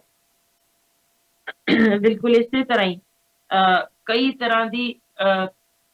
ਨੂੰ ਜਿਵੇਂ ਆਪਣੇ ਅੰਦਰ ਇੱਕ ਹੋਰ ਵੱਖਰਾ ਸੈਕਸ ਦੇਖਣਾ, ਟਰਾਂਸਫਾਰਮੇਸ਼ਨ ਆਫ ਸੈਸ਼ਨ, ਜਾਂ ਕਈ ਤੁਸੀਂ ਦੇਖਦੇ ਹੋਵੋਗੇ ਛੋਟੇ ਹੋਣ ਤੋਂ ਹੀ ਉਹ ਮੁੰਡੇ ਨੇ ਕੁੜੀਆਂ ਦੇ ਕੱਪੜੇ ਪਾਣੇ ਪਸੰਦ ਕਰਨ ਲੱਗ ਜਾਂਦੇ ਨੇ, ਜਾਂ ਕੁੜੀਆਂ ਨੇ ਉਹ ਸੂਟ ਪਾਣੀਆਂ ਹੀ ਨਹੀਂ ਚਾਹੁੰਦੇ, ਜਾਂ ਕੁੜੀਆਂ ਵਾਲੇ ਕੱਪੜੇ ਹੀ ਨਹੀਂ ਪਾਣੀਆਂ ਚਾਹੁੰਦੇ, ਉਹ ਹਮੇਸ਼ਾ ਮੁੰਡਿਆਂ ਵਾਲੇ ਕੱਪੜੇ ਹੀ ਪਾਉਂਦੀਆਂ ਨੇ। ਮੈਂ ਬਤੌਰ ਇੱਕ ਬੱਚਿਆਂ ਦੀ ਡਾਕਟਰ ਦੱਸਦੀ ਹਾਂ ਕਿ ਮਾਪੇ ਬੜੇ ਫਖਰ ਨਾਲ ਆ ਕੇ ਦੱਸਦੇ ਨੇ, ਸਾਡੀ ਤਾਂ ਜੀ ਕੁੜੀ ਕਮਾਲ ਹੀ ਹੈ, ਇਹ ਤਾਂ ਕੁੜੀ ਬਣਨਾ ਹੀ ਨਹੀਂ ਚਾਹੁੰਦੀ, ਨਾ ਜੀ ਨਾ ਤਾਂ ਕੱਪੜੇ ਪਾਉਂਦੀ ਹੋਈ ਨਹੀਂ ਕੁੜੀਆਂ ਵਾਲੇ, ਪੂਰੇ ਮੁੰਡਿਆਂ ਵਾਲੇ, ਅਸੀਂ ਤਾਂ ਐਨ ਪੂਰੇ ਮੁੰਡਾ ਬਣਾ ਕੇ ਰੱਖਿਆ। ਇਹ ਸਗੋਂ ਇੱਕ ਰੋਗ ਸੀ ਮਾਨਸਿਕ, ਜਿਸ ਨੂੰ ਮਾਪਿਆਂ ਨੇ ਸਮਝ ਕੁਛ ਹੋਰ ਲਿਆ, ਕਿਉਂਕਿ ਜਦੋਂ ਮੁੰਡੇ ਕੁੜੀਆਂ ਦੇ ਕੱਪੜੇ ਪਾਉਂਦੇ ਨੇ ਤਾਂ ਤੁਰੰਤ ਮਾਪੇ ਪਹੁੰਚ ਜਾਂਦੇ ਨੇ, ਪਰ ਜਦੋਂ ਕੁੜੀਆਂ ਪਾਉਣ ਤਾਂ ਆਮ ਤੌਰ ਤੇ ਉਹ ਸੋਚਦੇ ਨੇ ਕਿ ਇਹ ਸਗੋਂ ਤਗੜੀ ਹੋ ਰਹੀ ਹੈ, ਇਹਦਾ ਇਲਾਜ ਲੋੜ ਨਹੀਂ, ਠੀਕ ਹੈ, ਉਹਨੂੰ ਸਗੋਂ ਹੱਲਾਸ਼ੇਰੀ ਦੇ ਦਿੰਦੇ ਨੇ। ਉਹ ਇੱਕ ਮਾਨਸਿਕ ਰੋਗੀ ਹੋ ਜਾਂਦੀ ਹੈ। ਉਹ ਬੇਟੀ ਵੱਡੇ ਹੋ ਕੇ ਵਿਆਹ ਕਰਨ ਤੋਂ ਵੀ ਕਤਰਾਉਂਦੀ ਹੈ, ਮੁੰਡਿਆਂ ਦੇ ਨਾਲ ਰਹਿਣਾ ਪਸੰਦ ਨਹੀਂ ਕਰਦੀ। ਸੋ ਉਦੋਂ ਜਦੋਂ ਕਿ ਉਹਨੂੰ ਮਾਨਸਿਕ ਰੋਗ ਬਣ ਚੁੱਕਾ ਜਿਹਦਾ ਕੋਈ ਇਲਾਜ ਨਹੀਂ, ਉਦੋਂ ਫਿਰ ਮਾਪੇ ਦੁਹੱਥੜ ਮਾਰਦੇ ਨੇ, ਹੁਣ ਕੀ ਕਰੀ। ਉਦੋਂ ਕੁਛ ਨਹੀਂ ਹੋ ਸਕਦਾ ਹੁੰਦਾ, ਦਵਾਈਆਂ ਜ਼ਰੂਰ ਦਿੱਤੀਆਂ ਜਾ ਸਕਦੀਆਂ ਨੇ, ਪਰ ਉਹਨਾਂ ਨੂੰ ਪੂਰੀ ਤਰ੍ਹਾਂ ਕਹਿ ਸਕੀਏ ਕਿ ਠੀਕ ਕਰ ਸਕਦੇ ਹੋਈਏ, ਬਹੁਤ ਘੱਟ ਚਾਂਸ ਰਹਿ ਜਾਂਦੇ। ਹੁਣ ਇੱਕ ਹੋਰ ਚੀਜ਼ ਦੀ ਹੁੰਦੀ ਜੇ, ਜਿਸ ਵਿੱਚ ਤੁਸੀਂ ਕਹਿੰਦੇ ਹੋ ਕਿ ਜਿਵੇਂ ਮੈਂ ਹੁਣ ਕੀਤਾ ਆਡੀਟਰੀ ਅਟੈਂਸ਼ਨ, ਯਾਨੀ ਕਿ ਬੱਚੇ ਨੂੰ ਭੀੜ ਦੇ ਵਿੱਚ ਉਹਨੂੰ ਪਤਾ ਮੈਂ ਕੁਝ ਵੀ ਨਹੀਂ ਕਰ ਸਕ ਰਿਹਾ, ਜਾਂ ਮੇਰੀ ਉਹੀ ਜਿਹੀ ਕੋਈ ਹੈ ਨਹੀਂ ਪਛਾਣ ਕੇ ਲੋਕ ਮੇਰੇ ਵੱਲ ਦੇਖਣ, ਮੇਰੇ ਵੱਲ ਖਿੱਚੇ ਜਾਣ। ਸੋ ਤੁਸੀਂ ਇਹ ਵੀ ਇੱਕ obsession ਹੈ ਕਿ ਹੋਰ ਤਰ੍ਹਾਂ ਦੀਆਂ ਆਵਾਜ਼ਾਂ ਅਜੀਬ ਜੀਆਂ ਗਲੇ ਚੋਂ ਕੱਢ ਕੇ ਆਪਣੇ ਵੱਲ ਧਿਆਨ ਖਿੱਚਣਾ, ਉਹ ਵੀ ਇੱਕ ਤਰੀਕੇ ਦੀ ਅਜੀਬ ਕਿਸਮ ਦੀ obsession ਹੈ ਕਿ ਕਈ ਜਾਂ ਕੋਈ ਵੱਖਰੀਆਂ ਜਿਹੀਆਂ ਕਿਸਮ ਦੀਆਂ ਆਵਾਜ਼ਾਂ ਕੱਢ ਕੇ ਧਿਆਨ ਖਿੱਚਣ ਲੱਗ ਜਾਣਾ ਭੀੜ ਦਾ, ਉਹ ਆਦਤ ਹੀ ਪੈ ਜਾਂਦੀ। ਬਿਲਕੁਲ ਇੰਝ ਹੀ ਟਿਕ, ਜਿਨ੍ਹਾਂ ਨੂੰ ਅਸੀਂ ਕਹਿੰਦੇ ਹਾਂ ਕਿ ਫਰਕ ਕਰੋ, ਮੋਢਾ ਝਟਕਣਾ, ਅੱਖ ਇਸ ਤਰ੍ਹਾਂ ਮਾਰਨੀ, ਮੂੰਹ ਟੇਢਾ ਕਰ ਲੈਣਾ, ਸਿਰ ਝਟਕਣਾ, ਇਸ ਤਰ੍ਹਾਂ ਦੀਆਂ ਬਹੁਤ ਸਾਰੀਆਂ ਚੀਜ਼ਾਂ ਨੇ ਜੋ ਅਸੀਂ ਦੇਖਦੇ ਹਾਂ। ਇਹ ਆਮ ਤੌਰ ਤੇ ਇਹਨਾਂ ਨੂੰ ਟਿਕ ਚਾਹੀਦਾ ਹੈ। ਪਰ ਜਿਨ੍ਹਾਂ ਨੂੰ ਇਸ ਤਰੀਕੇ ਦੇ ਡਿਸਆਰਡਰ ਹੋ ਜਾਣ obsession ਦੇ, ਉਹਨਾਂ ਵਿੱਚ ਇਹ ਚੀਜ਼ਾਂ ਕਾਫੀ ਆਮ ਦੇਖਣ ਨੂੰ ਮਿਲਦੀਆਂ। ਔਰ ਇਹ ਹੁਣ ਬਹੁਤ ਬੱਚਿਆਂ ਅਜੀਬ ਜੀ ਹੈ, ਮਤਲਬ ਅਸੀਂ ਆਪਣੀ ਰੋਜ਼ਮਰਾ ਦੀ ਜ਼ਿੰਦਗੀ ਦੇ ਚੀਜ਼ਾਂ ਸਫਰ ਕਰਦੇ ਹਾਂ, ਦੇਖਦੇ ਹਾਂ, ਲੇਕਿਨ ਅਸੀਂ ਨਿਗਲੈਕਟ ਕਰ ਜਾਂਦੇ ਕਿਉਂਕਿ ਸੋਚ ਹੀ ਨਹੀਂ ਸਕਦੇ ਕਿ ਇਹ ਚੀਜ਼ ਕੋਈ ਇੱਕ ਬਿਮਾਰੀ ਦਾ ਰੂਪ ਵੀ ਧਾਰਨ ਕਰ ਸਕਦੀ ਹੈ। ਬਿਲਕੁਲ ਇਸੇ ਲਈ ਮੈਂ ਦੱਸਣਾ ਚਾਹਿਆ ਸੀ ਕਿ ਅਸੀਂ ਇਹਨਾਂ ਨੂੰ ਇਗਨੋਰ ਕਰਦੇ ਹਾਂ ਵੀ ਮੋਢਾ ਝਟਕ ਰਿਹਾ, ਕੋਈ ਗੱਲ ਨਹੀਂ। ਪਰ ਉਹ ਕਿਸ ਤਰੀਕੇ ਦੀ ਨਾਲ ਐਸੋਸੀਏਸ਼ਨ ਹੋ ਸਕਦੀ, ਜ਼ਰੂਰੀ ਨਹੀਂ ਹਰ ਮੋਢਾ ਝਟਕਣ ਵਾਲਾ obsessive disorder ਨਾਲ ਹੀ ਪੀੜਤ ਹੋਵੇ, ਪਰ ਕਾਫੀ ਵੱਡੀ ਮਾਤਰਾ ਚ ਲੋਕਾਂ ਨੂੰ ਇਹ ਚੀਜ਼ ਹੁੰਦੀ ਜੇ, ਜਿਨ੍ਹਾਂ ਵਿੱਚ ਇੱਕ ਓਥੈਲੋ ਸਿੰਡਰੋਮ ਦੀ ਗੱਲ ਕਰਦੀ ਹਾਂ, ਜਿਸ ਵਿੱਚ ਇਹ ਦੇਖਣ ਵਿੱਚ ਆਇਆ ਕਿ ਉਸ ਬੰਦੇ ਨੂੰ ਲਗਾਤਾਰ ਇਹੋ ਹੀ ਸ਼ੱਕ ਰਹਿੰਦਾ ਹੈ, ਖਾਸ ਤੌਰ ਤੇ ਇਹ ਆਦਮੀ ਨਪੁੰਸਕ ਹੁੰਦੇ ਨੇ, ਆਪ ਨਹੀਂ ਪਰਫਾਰਮ ਕਰ ਸਕਦੇ, ਤਾਂ ਉਹਨਾਂ ਨੂੰ ਜੇ ਉਹਨਾਂ ਦੀ ਪਤਨੀ ਹੱਸਦੀ ਵੀ ਦਿਸੇ ਤਾਂ ਇੰਝ ਹੀ ਲੱਗਦਾ ਹੈ ਕਿਸੇ ਨਾਲ ਸਰੀਰਕ ਸੰਬੰਧ ਬਣਾ ਕੇ ਆਈ ਹੈ, ਮੈਨੂੰ ਚਿੜਾ ਰਹੀ। ਸੋ ਇਸ ਇੰਨੀ ਭਾਰੀ ਗਿਣਤੀ ਵਿੱਚ ਇਹ ਦਿਖਦਾ ਜੇ ਓਥੈਲੋ ਸਿੰਡਰੋਮ, ਕਿ ਭਾਰਤ ਵਿੱਚ ਉਹ ਆਪਣੀਆਂ ਪਤਨੀਆਂ ਨੂੰ ਬੇਲੋੜਾ ਕੁੱਟਣਾ, ਜਿਹਨੂੰ ਅਸੀਂ ਸਿਰਫ ਘਰੇਲੂ ਹਿੰਸਾ ਦੇ ਕੇ ਨਾਮ ਪਾਸੇ ਹੋ ਜਾਂਦੇ ਹਾਂ, ਸ਼ਰਾਬ ਦੇ ਅਸਰ ਹੇਠ ਆ ਕੇ ਕੁੱਟਣਾ, ਉਹਨੂੰ ਮਾੜੀ ਸ਼ਬਦਾਵਲੀ ਬੋਲਣੀ, ਉਹਨੂੰ ਇਸ ਕਿਸਮ ਦਾ ਕੁੱਟਣਾ ਕਿ ਉਹਦੇ ਵਿੱਚ ਉਹਦੀ ਜਾਨ ਨੂੰ ਖਤਰਾ ਪੈਦਾ ਹੋ ਜਾਣਾ, ਲਹੂ ਕੱਢ ਦੇਣਾ, ਉਹਦਾ ਗਲਾ ਘੁੱਟਣ ਦੀ ਕੋਸ਼ਿਸ਼ ਕਰਨੀ, ਹੱਥ ਵੱਢ ਦੇਣੇ, ਲਾਸਾਂ ਪੈ ਜਾਣੀਆਂ, ਗਰਮ ਪ੍ਰੈਸ ਨਾਲ ਉਹਨੂੰ ਸਾੜਨਾ। ਇਹ ਕੇਸ ਬਿਆੰਤ ਨੇ, ਇਹ ਪਏ ਨੇ, ਕਿਉਂਕਿ ਅਸਲ ਵਿੱਚ ਉਹ ਗੁੱਸਾ ਹੁੰਦਾ ਜੇ ਸਮਾਜ ਦਾ। ਇਹ ਲੋਕ ਜਿਹੜੇ ਕੁਝ ਤਾਂ ਬਚਪਨ ਵਿੱਚ ਆਪ ਕਈ ਵਾਰ ਸਰੀਰਕ ਸ਼ੋਸ਼ਣ ਦਾ ਸ਼ਿਕਾਰ ਹੋਏ ਹੁੰਦੇ ਨੇ, ਜਾਂ ਫਿਰ ਉਹਨਾਂ ਨੂੰ ਕਾਫੀ ਤਿਰਸਕਾਰ ਸਹਿਣਾ ਪਿਆ ਹੁੰਦਾ ਹੈ। ਮਿਸਾਲ ਵਜੋਂ ਸਾਡਾ ਹੀ ਕੋਈ ਬੱਚਾ ਕਿ ਉਹ ਗਰੀਬ ਦੇ ਘਰ ਪੈਦਾ ਹੋ ਗਿਆ ਤੇ ਉਹਨੂੰ ਹਰ ਪਾਸਿਓਂ ਲਾਹਨਤਾਂ ਹੀ ਪੈਂਦੀਆਂ ਰਹਿਣ, ਤਾਂ ਉਹ ਫਿਰ ਬੜਾ ਇੱਕ ਬਦਲਾਖੋਰੀ ਨੀਤੀ ਨਾਲ, ਬਦਲਾ ਲਊ ਨੀਤੀ ਨਾਲ ਉਹ ਵੱਡਾ ਹੁੰਦਾ ਹੈ, ਤੇ ਉਹ ਇਸ ਤਰੀਕੇ ਦਾ ਮਾਨਸਿਕ ਰੋਗੀ ਹੁੰਦਾ ਹੈ ਕਿ ਜਿਹੜਾ ਵੀ ਮੇਰੇ ਵੱਲ ਕਿਤੇ ਝਾਕ ਕੇ ਮੁਸਕਰਾ ਵੀ ਪਿਆ, ਮੈਨੂੰ ਛੇੜ ਹੀ ਰਿਹਾ, ਤੇ ਉਹਨੂੰ ਵਾਪਸ ਮਾਰਨ ਦੀ ਕੋਸ਼ਿਸ਼ ਕਰਨੀ, ਜਾਂ ਇੰਝ ਹੀ ਜਿਵੇਂ ਮੈਂ ਦੱਸਿਆ ਸੀ ਉਹਨਾਂ ਚ ਸੀਰੀਅਲ ਰੇਪਿਸਟ ਬਣ ਜਾਣੇ, ਤੇ ਇੰਨੇ ਭਿਆਨਕ ਤਰੀਕੇ ਨਾਲ ਕਿ ਉਹ ਦੂਜੇ ਨੂੰ ਯਾਨੀ ਮਾਰ ਦੇਣ ਤੱਕ ਪਹੁੰਚ ਜਾਣ। ਮਿਸਾਲ ਵਜੋਂ ਕਿ ਉਹ ਰੇਪ ਤਾਂ ਕਰਦੇ ਹੀ ਨੇ ਨਾਬਾਲਗ ਬੇਟੀਆਂ ਦਾ ਕਿ ਇਹ ਬੋਲ ਨਾ ਸਕਣ ਅੱਗੋਂ, ਪਰ ਉਹਨਾਂ ਵਿੱਚ ਵੀ ਉਹ ਉਹਨਾਂ ਦੀਆਂ ਹੱਡੀਆਂ ਤੋੜ ਦੇਣੀਆਂ, ਉਹਨਾਂ ਨੂੰ ਸਾੜਨ ਦੀ ਕੋਸ਼ਿਸ਼ ਕਰਨੀ, ਉਹਨਾਂ ਦੀ ਜੀਭ ਕੱਟ ਦੇਣੀ, ਅੱਖਾਂ ਕੱਢ ਦੇਣੀਆਂ। ਇਸ ਕਿਸਮ ਦੇ ਭਿਆਨਕ ਜੋ ਕੀਤੇ ਜਾਂਦੇ ਨੇ ਜੁਰਮ, ਇਹ ਸਾਰੇ ਦੇ ਸਾਰੇ ਮਾਨਸਿਕ ਰੋਗੀ ਹੁੰਦੇ ਨੇ ਜਿਹੜੇ ਉਹੀ ਕਰ ਸਕਦੇ ਨੇ, ਜਿਨ੍ਹਾਂ ਨੂੰ obsession ਹੋਵੇ ਕਿ ਇਹ ਮੇਰੇ ਖਿਲਾਫ ਕੋਈ ਹੱਸੀ ਵੀ ਇੱਕ ਜੇ ਕੁੜੀ ਤਾਂ ਫਿਰ ਮੈਂ ਸਾਰੀਆਂ ਕੁੜੀਆਂ ਤੋਂ ਇਸੇ ਤਰੀਕੇ ਬਦਲਾ ਲੈਣ। ਹੁਣ ਇਹਦੇ ਵਿੱਚ ਬੱਚਿਆਂ ਵਿੱਚ ਹਾਲਾਂਕਿ ਸਿਰਫ 2% ਬੱਚੇ ਨੇ ਜਿਨ੍ਹਾਂ ਵਿੱਚ ਇਹ ਚੀਜ਼ ਦੇਖੀ ਜਾਂਦੀ ਹੈ,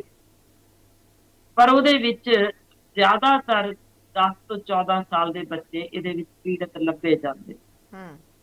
ਇਹਨਾਂ ਵਿੱਚ ਜਿੰਨੀ ਛੇਤੀ ਉਮਰ, ਜਿਨ੍ਹਾਂ ਵਿੱਚ ਕਿ ਵੇਖਿਆ ਗਿਆ ਕਿ ਮੁੰਡਿਆਂ ਵਿੱਚ ਖਾਸ ਤੌਰ ਤੇ ਜ਼ਿਆਦਾ ਲੱਭੀ ਗਈ ਹੈ ਕੁੜੀਆਂ ਨਾਲੋਂ। ਹੁਣ ਇਹ ਮੁੰਡਿਆਂ ਵਿੱਚੋਂ ਧਿਆਨ ਕਰਿਓ ਸਿਰਫ 18% ਨੇ ਜਿਹੜੇ ਬਾਅਦ ਵਿੱਚ ਨੋਰਮਲ ਲਿਆਏ ਜਾ ਸਕਦੇ ਨੇ। ਜਰਾ ਸਮਝ ਰਹੇ ਹੋ ਕਿੱਡਾ ਭਿਆਨਕ ਕੰਮ, ਕਿ ਅਸੀਂ ਬੱਚਿਆਂ ਵਿੱਚ ਇਹ ਨੁਕਸ ਲੱਭਦੇ ਹੀ। ਸਿੰਪਲ ਜੀ ਗੱਲ ਕਹਿ ਦਿੰਦੇ ਹਾਂ, ਜ਼ਿੱਦੀ ਹੈ, ਅੜਬ ਹੈ, ਆਖੇ ਨਹੀਂ ਲੱਗਦਾ, ਆਪਣੀ ਮਰਜ਼ੀ ਕਰਦਾ, ਜਾਂ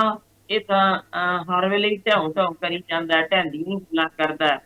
ਇਹਨੂੰ ਤਾਂ ਅਸੀਂ ਸਿਖਾਉਂਦੇ ਹਾਂ। ਜਾਂ ਕੁਝ ਤੁਸੀਂ ਦੇਖਦੇ ਹੋਗੇ ਆਪਣੇ ਧਾਰਮਿਕ, ਭਾਵੇਂ ਉਹ ਹਿੰਦੂ, ਸਿੱਖ, ਮੁਸਲਮਾਨ, ਈਸਾਈ ਵੀ ਜਿਹੜਾ ਵੀ ਹੈ, ਉਹ ਆਪਣੇ ਧਰਮ ਦੇ ਨਾਲ ਇੰਨਾ ਕੁ ਵੱਧ ਜੋੜ ਦਿੰਦੇ ਨੇ ਕਿ ਤੁਸੀਂ ਸਿਰਫ ਰੱਬ ਦਾ ਹੀ ਨਾਮ ਲੈਣਾ ਹੈ, ਕਰੋ ਠੀਕ ਹੋ ਜਾਓਗੇ। ਤਾਂ ਉਹ ਬੱਚਾ ਸਗੋਂ ਇੰਨਾ ਜ਼ਿਆਦਾ ਮਾਨਸਿਕ ਵਿਗਾੜ ਨਾਲ ਹੁੰਦਾ ਹੈ ਕਿਉਂਕਿ ਉਹਨੂੰ ਇਲਾਜ ਨਹੀਂ ਮਿਲਿਆ ਹੁੰਦਾ। ਸਾਡੇ ਮਾਪੇ ਲੱਭਣ ਚ ਸਮਰਥ ਨੇ ਕਿ ਸਾਡੇ ਬੱਚੇ ਨੂੰ ਕੋਈ ਸਾਈਕਿਕ ਡਿਸਆਰਡਰ ਹੈ, ਯਾਨੀ ਇਹ ਮਾਨਸਿਕ ਰੋਗ ਨਹੀਂ ਪਛਾਣ ਸਕਦੇ, ਨਤੀਜਾ ਇਹੋ ਜੇ ਕਿ ਇਹਨਾਂ ਬੱਚਿਆਂ ਵਿੱਚ ਬਹੁਤ ਜ਼ਿਆਦਾ ਕਿਉਂਕਿ ਉਹਨਾਂ 'ਚ ਇੱਕ ਕਿਸਮ ਮੈਂ ਦੱਸ ਦਿਆਂ, ਔਟਿਜ਼ਮ ਤੇ ADHD ਟਿਕ ਕੇ ਨਾ ਬੈਠ ਸਕਣਾ, ਇਹਨਾਂ ਵਿੱਚ ਬਹੁਤ ਜ਼ਿਆਦਾ ਬੱਚਿਆਂ ਵਿੱਚ ਇਹ ਨਾਲੋਂ ਨਾਲ ਦੇਖੇ ਗਏ ਨੇ। ਯਾਨੀ ਅਸੀਂ ਇਕੱਲਾ ਔਟਿਜ਼ਮ ਕਹਿ ਕੇ ਪਾਸਾ ਨਹੀਂ ਵੱਟ ਸਕਦੇ ਕਿ ਔਟਿਜ਼ਮ ਹੈ। ਉਹਦੇ ਅੰਦਰ ਹੋਇਆ ਕੀ ਸੀ ਕਿ ਮਾਂ ਬਹੁਤ ਜ਼ਿਆਦਾ ਉਸ ਸਮੇਂ ਘਰੇਲੂ ਹਿੰਸਾ ਸਹਿੰਦੀ ਰਹੀ, ਜਾਂ ਬੱਚੇ ਨੂੰ ਬਹੁਤ ਜ਼ਿਆਦਾ ਟੋਕਾ ਟਿਕਾਈ ਕੀਤੀ ਜਾਂਦੀ ਰਹੀ, ਉਹਦਾ ਮਜ਼ਾਕ ਪਿਆ ਉੱਤੇ, ਜਾਂ ਉਸਦੇ ਉੱਤੇ ਕੁਛ ਉਹਨੇ ਅਜਿਹਾ ਦੇਖ ਲਿਆ ਖੌਫਨਾਕ ਮੰਜ਼ਰ ਜਿਸ ਤੇ ਮਾਪਿਆਂ ਨੂੰ ਕਈ ਵਾਰ ਪਤਾ ਨਹੀਂ ਹੁੰਦਾ, ਜਾਂ ਉਹਨਾਂ ਨੂੰ ਸਮਝ ਨਹੀਂ ਹੁੰਦੀ ਕਿ ਇੰਨੀ ਕੁ ਗੱਲ ਕਿ ਆਮੋ ਸਾਹਮਣੇ ਖੜੇ ਮਾਰ ਕੁਟਾਈ ਕਾਫੀ ਤਗੜੀ ਹੋ ਜਾਵੇ, ਭਾਂਡੇ ਟਿੰਡੇ ਤੱਕ ਟੁੱਟਣ ਲੱਗ ਜਾਣ, ਤੇ ਬੱਚਾ ਕੋਲ ਛੋਟਾ ਜਿਹਾ ਭਾਵੇਂ 1.5 ਸਾਲ ਦਾ ਵੇਖਦਾ ਹੀ ਹੋਵੇ, ਉਹਦਾ ਇੰਨਾ ਮਾੜਾ ਅਸਰ ਉਸਦੇ ਵੱਧਦੇ ਦਿਮਾਗ ਤੇ ਪੈਂਦਾ ਹੈ ਕਿ ਉਹ ਇਹਨਾਂ ਚੋਂ ਕੋਈ ਵੀ ਰੋਗ ਪਾਲ ਕੇ ਬੈਠ ਸਕਦਾ। ਹੁਣ ਮੈਂ ਇੱਕ ਹੋਰ ਚੀਜ਼ ਦੱਸਦਿਆਂ ਕਿ ਜਿਹੜੇ ਹੁਣ ਤੱਕ ਦੇ, ਮੈਂ ਹੁਣ ਤੱਕ ਅਗਲੀਆਂ ਖੋਜਾਂ ਬਾਰੇ ਨਹੀਂ ਮੈਂ ਗੱਲ ਕਰਦੀ, ਹੁਣ ਤੱਕ ਦੇ ਜਿੰਨੇ ਖੋਜੀਆਂ ਨੇ ਜਿਹੇ ਪੇਸ਼ੈਂਟਸ ਤੇ ਧਿਆਨ ਕੀਤਾ ਹੈ ਜਾਂ ਉਹਨਾਂ ਦੀ ਸਟੱਡੀ ਕੀਤੀ ਹੈ, ਉਹਨਾਂ ਵਿੱਚ ਇੱਕ ਸਪਸ਼ਟ ਚੀਜ਼ ਲਿਖੀ ਮਿਲਦੀ ਜੇ ਕਿ 50% ਤੋਂ ਵੱਧ ਅਜਿਹੇ ਲੋਕ ਜਿਨ੍ਹਾਂ ਨੂੰ ਵੀ ਕਿਸੇ ਕਿਸਮ ਦਾ obsession ਹੋਵੇ, 50% ਤੋਂ ਵੱਧ ਨੇ ਜਿਹੜੇ ਨਾਲ ਅਖੀਰ ਵਿੱਚ ਜਾਂ ਸੁਇਸਾਈਡਲ ਜਾਂ ਫਿਰ ਮਰਡਰ ਵਰਗੀਆਂ ਸੋਚਾਂ ਪਾਲ ਲੈਂਦੇ ਨੇ। ਜ਼ਰਾ ਸੋਚ ਕੇ ਵੇਖਿਓ ਕਿ ਅਸੀਂ ਕਹਿ ਤਾਂ ਦਿੰਦੇ ਹਾਂ ਕਿ ਸੁਇਸਾਈਡ ਵੱਧਦੀਆਂ ਜਾ ਰਹੀਆਂ ਨੇ, ਪਰ ਇਹ ਨਹੀਂ ਸਮਝਦੇ ਕਿ ਥੱਲੇ ਦਾ ਜਿਹੜਾ ਉਹਨਾਂ ਦੇ ਡਿਸਆਰਡਰ ਸੀ ਉਹ ਕਿਸਨੇ ਲੱਭਣ ਦੀ ਕੋਸ਼ਿਸ਼ ਕੀਤੀ ਕਿ ਬੱਚਾ ਜੇ ਕਰ ਰਿਹਾ, ਦਿਲ ਉਦਾਸ ਜਿਹਾ, ਕੁਝ ਕਰਨ ਨੂੰ ਦਿਲ ਨਹੀਂ ਕਰਦਾ, ਮੇਰੇ ਨਾਲ ਦੇ ਅਗਾ ਲੰਘੀ ਜਾ ਰਿਹਾ, ਮੈਂ ਉੱਥੇ ਹੀ ਖੜਾ, ਮੈਨੂੰ ਲੱਗਦਾ ਮੈਂ ਫੇਲੀਅਰ ਸ਼ਾਇਦ ਡੀਲ ਕਰ ਰਿਹਾ, ਜਾਂ ਕੁਛ ਇਹੋ ਜਿਹੀ ਗੱਲ, ਤਾਂ ਮਾਪੇ ਕਹਿੰਦੇ ਨੇ ਛੱਡ ਹੋਏ ਜਾ ਕੇ ਪਾਰਟੀ ਕਰ ਰਿਹਾ, ਚੱਲ ਮੌਜ ਕਰ, ਚੱਲ ਠੀਕ ਹੈ। ਇਹ ਸਗੋਂ ਸਮਾਂ ਜੇ ਜਦੋਂ ਤੁਸੀਂ ਤੁਰੰਤ ਡਾਕਟਰ ਕੋਲ ਲਿਜਾ ਕੇ ਉਹਦਾ ਚੈੱਕਅਪ ਕਰਵਾ ਕੇ ਉਹਨੂੰ ਵੇਲੇ ਸਿਰ ਸਹੀ ਸਲਾਹ ਦੇ ਕੇ, ਜਾਂ ਜੇ ਲੋੜ ਹੋਵੇ ਦਵਾਈ ਦੇ ਕੇ ਉਹਨੂੰ ਠੀਕ ਕਰਨ ਦੀ ਲੋੜ ਹੁੰਦੀ ਜੇ। ਕਿਉਂਕਿ ਇਹ ਇੱਕ ਪਾਸੇ ਜੇ ਸੁਇਸਾਈਡ ਕਹੀਏ, ਦੂਜੇ ਪਾਸੇ ਡਿਪਰੈਸ਼ਨ ਕਹੀਏ, ਪਰ ਸਭ ਤੋਂ ਖਤਰਨਾਕ ਜੇ ਕਿ ਜੇ ਉਹ ਇੱਕ ਸੀਰੀਅਲ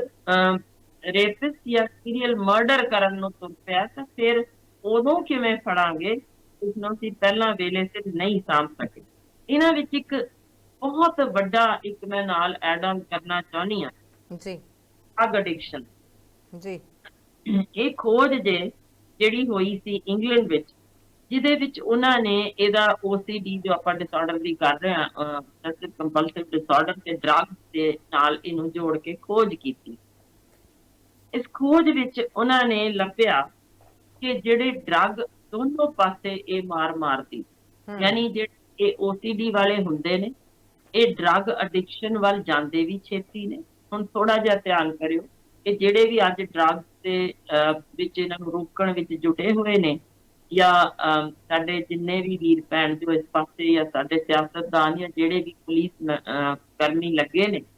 ਉਹਨਾਂ ਨੂੰ ਇਸ ਪੱਖ ਦਾ ਧਿਆਨ ਰੱਖਣ ਦੀ ਲੋੜ ਹੈ ਕਿ ਇਹ ਜਰਾਇਮ ਪੇਸ਼ਾ ਲੋਕ ਬਹੁਤੇ ਹੁੰਦੇ ਵੀ OCD ਦੇ ਮਰੀਜ਼ ਨੇ, ਤੇ ਦੂਸਰੇ ਪਾਸੇ ਜਿਹੜੇ ਡਰੱਗਸ ਲੈਣ ਲੱਗ ਜਾਣ ਉਹਨਾਂ ਵਿੱਚ OCD ਹੋਣ ਦੇ ਚਾਂਸਸ ਵੀ 90% ਹੋ ਜਾਂਦੇ ਨੇ। ਯਾਨੀ ਦੋਨੋਂ ਪਾਸਿਓਂ ਮਾਰ ਮਾਰਦਾ ਜੀ, ਕਿ ਜੇ OCD ਹੈ ਤਾਂ ਡਰੱਗ ਅਡਿਕਟ ਬਣ ਜਾਏਗਾ, ਜੇ ਡਰੱਗ ਅਡਿਕਟ ਹੈ ਤਾਂ ਉਹਦੇ ਵਿੱਚ OCD ਹੋ ਸਕਦਾ ਹੈ, ਉਹਨੂੰ ਹੋਏਗੀ। ਤਾਂ ਦੋਨੋਂ ਪਾਸਿਓਂ ਹੀ ਉਹ ਸਿਰਫ ਇਹ ਕਹਿ ਕੇ ਵੀ ਹਾਂਜੀ ਇਹਨੂੰ ਨਸ਼ਾ ਦੇ ਟੀਕੇ ਲਾ ਰਿਹਾ ਹੈ, ਕੋਈ ਨਾ ਇਹਦਾ ਮਜ਼ਾਕ ਉਡਾ ਦਿਓ, ਫਿਲਮਾਂ ਬਣਾ ਦਿਓ, ਅਪਲੋਡ ਕਰ ਦਿਓ, ਜਾਂ ਉਹਨੂੰ ਛੱਡਿਆ ਸੀ ਨਸ਼ਾ ਛਡਾਊ ਕੇਂਦਰ ਵਿੱਚ ਤੇ ਉਹਦਾ ਇਹ ਪਾਸੇ ਦਾ ਇਲਾਜ ਕੀਤਾ ਹੀ ਨਹੀਂ ਕਿ ਇਹਨੂੰ OCD ਵੀ ਹੈ, ਇਕੱਲਾ ਹੀ ਇੱਕ ਨਸ਼ਾ ਛਡਾਊ ਗੋਲੀਆਂ ਦੇ ਕੇ ਉਸ ਚੀਜ਼ ਦੇ ਵੀ ਆਦੀ ਬਣਾ ਕੇ ਛੱਡ ਦਿੱਤਾ ਜਾਵੇ, ਤਾਂ ਇਹ ਸਹੀ ਨਹੀਂ ਹੈ। ਅੱਜ ਦਾ ਪ੍ਰੋਗਰਾਮ ਇਹੀ ਦੱਸਣ ਲਈ ਸੀ ਕਿ ਜੇ ਅਸੀਂ ਇਹ 60 ਤੋਂ 80%, ਮਤਲਬ ਮੈਂ ਹੁਣ ਤੁਹਾਨੂੰ ਇਸੇ ਸਟੱਡੀ ਦੇ ਵਿੱਚ ਦੱਸ ਰਹੀ ਹਾਂ, 60 ਤੋਂ 80% ਉਹਨਾਂ ਨੂੰ ਲੱਭੇ ਸੀ ਇਹ OCD ਦੇ ਮਰੀਜ਼, ਜਿਹੜੇ ਮੇਜਰ ਇੱਕ ਡਿਪਰੈਸਿਵ ਐਪੀਸੋਡ ਵਿੱਚੋਂ ਲੰਘੇ, ਯਾਨੀ ਅਜਿਹੇ ਹਾਲ ਵਿੱਚੋਂ ਲੰਘੇ ਜਿੱਥੇ ਉਹਨਾਂ ਨੂੰ ਬਹੁਤ ਜ਼ਿਆਦਾ ਅੱਤ ਦੀ ਢਹਿੰਦੀ ਕਲਾ ਸਹਿਣੀ ਪਈ, ਤੇ ਉਸ ਢਹਿੰਦੀ ਕਲਾ ਦੇ ਵਿੱਚ ਇਹਨਾਂ ਨੇ ਕਿਸੇ ਆਪਣੇ ਦਾ ਹੀ ਬਲਾਤਕਾਰ ਵੀ ਕਰ ਦਿੱਤਾ, ਤੇ ਉਹਦੇ 'ਚ ਇਹਨਾਂ ਨੂੰ ਉਹਨਾਂ ਦੀਆਂ ਚੀਕਾਂ ਤੱਕ ਵੀ ਸੁਣਦੀਆਂ ਨਹੀਂ, ਭਿਆਨਕ ਤਰੀਕੇ ਕਰਦੇ ਨੇ। ਤੇ ਕਤਲ ਜੋ ਇਹ ਕਰ ਜਾਂਦੇ ਨੇ ਕਿ ਖੜਾ ਇੱਟ ਮਾਰਤਾ, ਉਹ ਇਹਨਾਂ ਨੂੰ ਸਮਝ ਹੀ ਨਹੀਂ ਆਉਂਦੀ ਕਿ ਇਸ ਥਾਂ ਤੇ ਮੈਂ ਕੀ ਕੀਤਾ ਤੇ ਕਿਉਂ ਕੀਤਾ। ਫਿਰ ਕੁਝ ਤੁਸੀਂ ਦੇਖਦੇ ਹੋਵੋਗੇ, ਬੜੀ ਹਲਕੀ ਜੀ ਗੱਲ ਤੇ ਜੀ ਸੜਕ ਤੇ ਜਾ ਰਹੇ ਹਾਂ, ਅਸੀਂ ਕਹਿ ਦਿੰਦੇ ਹਾਂ ਰੋਡ ਤੇ ਜਾ ਜੀ ਜੀ, ਉਸ ਬੰਦੇ ਨੂੰ obsession ਹੈ ਕਿ ਸੜਕ ਤੇ ਮੈਂ ਹੀ ਅੱਗੇ ਲੰਘਣਾ। ਪਰ ਕਹਿੰਦਾ ਮੇਰੇ ਨਾਲ, ਮੈਂ ਹਾਰਨ ਵੀ ਮਾਰਿਆ, ਲੰਘਣ ਨਹੀਂ ਦਿੱਤਾ, ਹੋਇਆ ਕੀ, ਚਲੋ ਜੀ ਉਤਰੋ, ਤੇ ਫਟਾਫਟ ਉਹਨੂੰ ਗੋਲੀ ਮਾਰ ਦਿਓ ਸਿੱਧਾ ਹੀ। ਕਿ ਤੂੰ ਮੇਰੇ ਤੋਂ ਅੱਗੇ ਲੰਘਣ ਦੀ ਕੋਸ਼ਿਸ਼ ਕੀਤੀ ਦਾ ਮਤਲਬ ਹੈ ਮੇਰਾ ਮਜ਼ਾਕ ਉਡਾਉਣਾ ਚਾਹਿਆ, ਮੈਨੂੰ ਛੇੜਨਾ ਚਾਹਿਆ। ਇੱਦਾਂ ਦੀ ਇਹੋ ਜਿਹੀ ਕੋਈ ਗੱਲ ਹੀ ਨਹੀਂ ਹੁੰਦੀ। ਕਈ ਵਾਰ ਤਾਂ ਅਗਲਾ ਵਿਚਾਰਾ ਰਾਹ ਹੀ ਨਹੀਂ ਹੁੰਦਾ ਕਿੱਥੋਂ ਦੇ ਦੇਵੇ ਕਿ ਹਾਰਨ ਬੇਲੋੜੇ ਵੱਜ ਵੀ ਰਹੇ ਨੇ, ਭਾਈ ਥਾਂ ਤਾਂ ਹੋਵੇ ਤਾਂ ਹੀ ਲੰਘਾਂਗਾ। ਤੇ ਇਹ ਤੁਸੀਂ ਰੋਜ਼ਮर्रा ਦੀ ਜ਼ਿੰਦਗੀ ਵਿੱਚ ਜਦੋਂ ਅਸੀਂ ਇੰਨੇ ਭਾਰੇ ਮਾਨਸਿਕ ਰੋਗੀ ਦੇਖ ਰਹੇ ਹੋਈਏ, ਤੇ ਫਿਰ ਆਪਾਂ ਗੱਲ ਕਰੀਏ ਕਿ ਇਹਦੇ ਬਾਰੇ ਪਤਾ ਵੀ ਨਹੀਂ ਸੀ, ਆਪਾਂ ਤੁਸੀਂ ਸਮਝ ਹੀ ਸਕਦੇ ਹੋ ਕਿੰਨਾ ਅਸੀਂ ਕਿਸ ਭਿਆਨਕ ਮੋੜ ਤੇ ਖੜੇ ਹਾਂ, ਜਿੱਥੇ ਹਥਿਆਰ ਆਮ ਮਿਲਦੇ ਨੇ, ਜਿੱਥੇ ਕੋਈ ਵੀ ਕਿਸੇ ਵੀ ਥਾਂ ਤੇ ਕਦੇ ਵੀ ਸੁਰੱਖਿਅਤ ਮਹਿਸੂਸ ਨਹੀਂ ਕਰ ਰਿਹਾ। ਤਾਂ ਇੰਨੀ ਵੱਡੀ ਹੇੜ ਅਸੀਂ ਨਾਲ ਛੱਡੀ ਹੋਵੇ ਇਹੋ ਜਿਹੇ ਮਾਨਸਿਕ ਰੋਗੀਆਂ ਦੀ, ਜਿਨ੍ਹਾਂ ਨੂੰ ਅਸੀਂ ਸਿੰਪਲ ਜਿਹਾ ਹੀ ਸਮਝ ਲੈਂਦੇ ਹਾਂ, ਕੋਈ ਨੇ ਘਰ ਹੀ ਧੋਂਦਾ 10 ਵਾਰ ਲੱਗਿਆ ਰਵੇ। ਪਰ ਉਹ ਅੱਗੋਂ ਜਦੋਂ ਇਹ ਵਧੇਗੀ, ਬਿਮਾਰੀ ਕਿਸ ਹਾਲ ਤੱਕ ਲੈ ਜਾਏਗੀ, ਕਿਸ ਹੱਦ ਤੱਕ, ਤੇ ਕਿਉਂ ਇਹਦਾ ਵੇਲੇ ਸਿਰ ਇਲਾਜ ਨਾ ਕੀਤਾ ਜਾਵੇ, ਤੁਸੀਂ ਸਮਝ ਹੀ ਸਕਦੇ ਹੋ ਕਿੰਨਾ ਖਤਰਨਾਕ ਮਾਹੌਲ ਬਣ ਸਕਦਾ। ਬਿਲਕੁਲ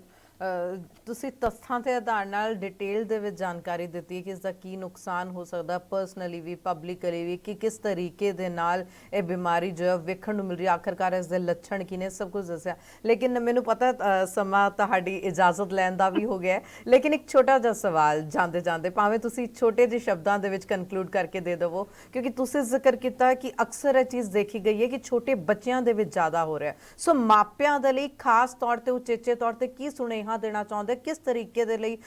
ਕਿਸ ਤਰੀਕੇ ਦੇ ਨਾਲ ਮਾਪੇ ਜੋ ਨੇ ਉਹ ਅਵੇਅਰ ਹੋ ਜਾਣ ਤਾਂ ਕਿ ਇਹ ਚੀਜ਼ ਨਾਸੂਰ ਨਾ ਬਣ ਸਕੇ ਵੱਡੇ ਹੋ ਕੇ? ਬਿਲਕੁਲ, ਬਹੁਤ ਬਹੁਤ ਹੀ ਕੀਮਤੀ ਸਵਾਲ ਪੁੱਛਿਆ। ਮੈਂ 2 ਮਿੰਟ ਫਾਲਤੂ ਹੀ ਲਾ ਕੇ ਜਾਊਂਗੀ, ਇਹ ਗੱਲ ਜ਼ਰੂਰੀ ਹੈ ਦੱਸਣੀ। ਉਸ ਤੋਂ ਪਹਿਲਾਂ ਥੋੜਾ ਜਿਹਾ ਇੱਕ ਲਾਈਨ ਚ ਦੱਸਦੇ ਆ ਇਹਦਾ ਇਲਾਜ।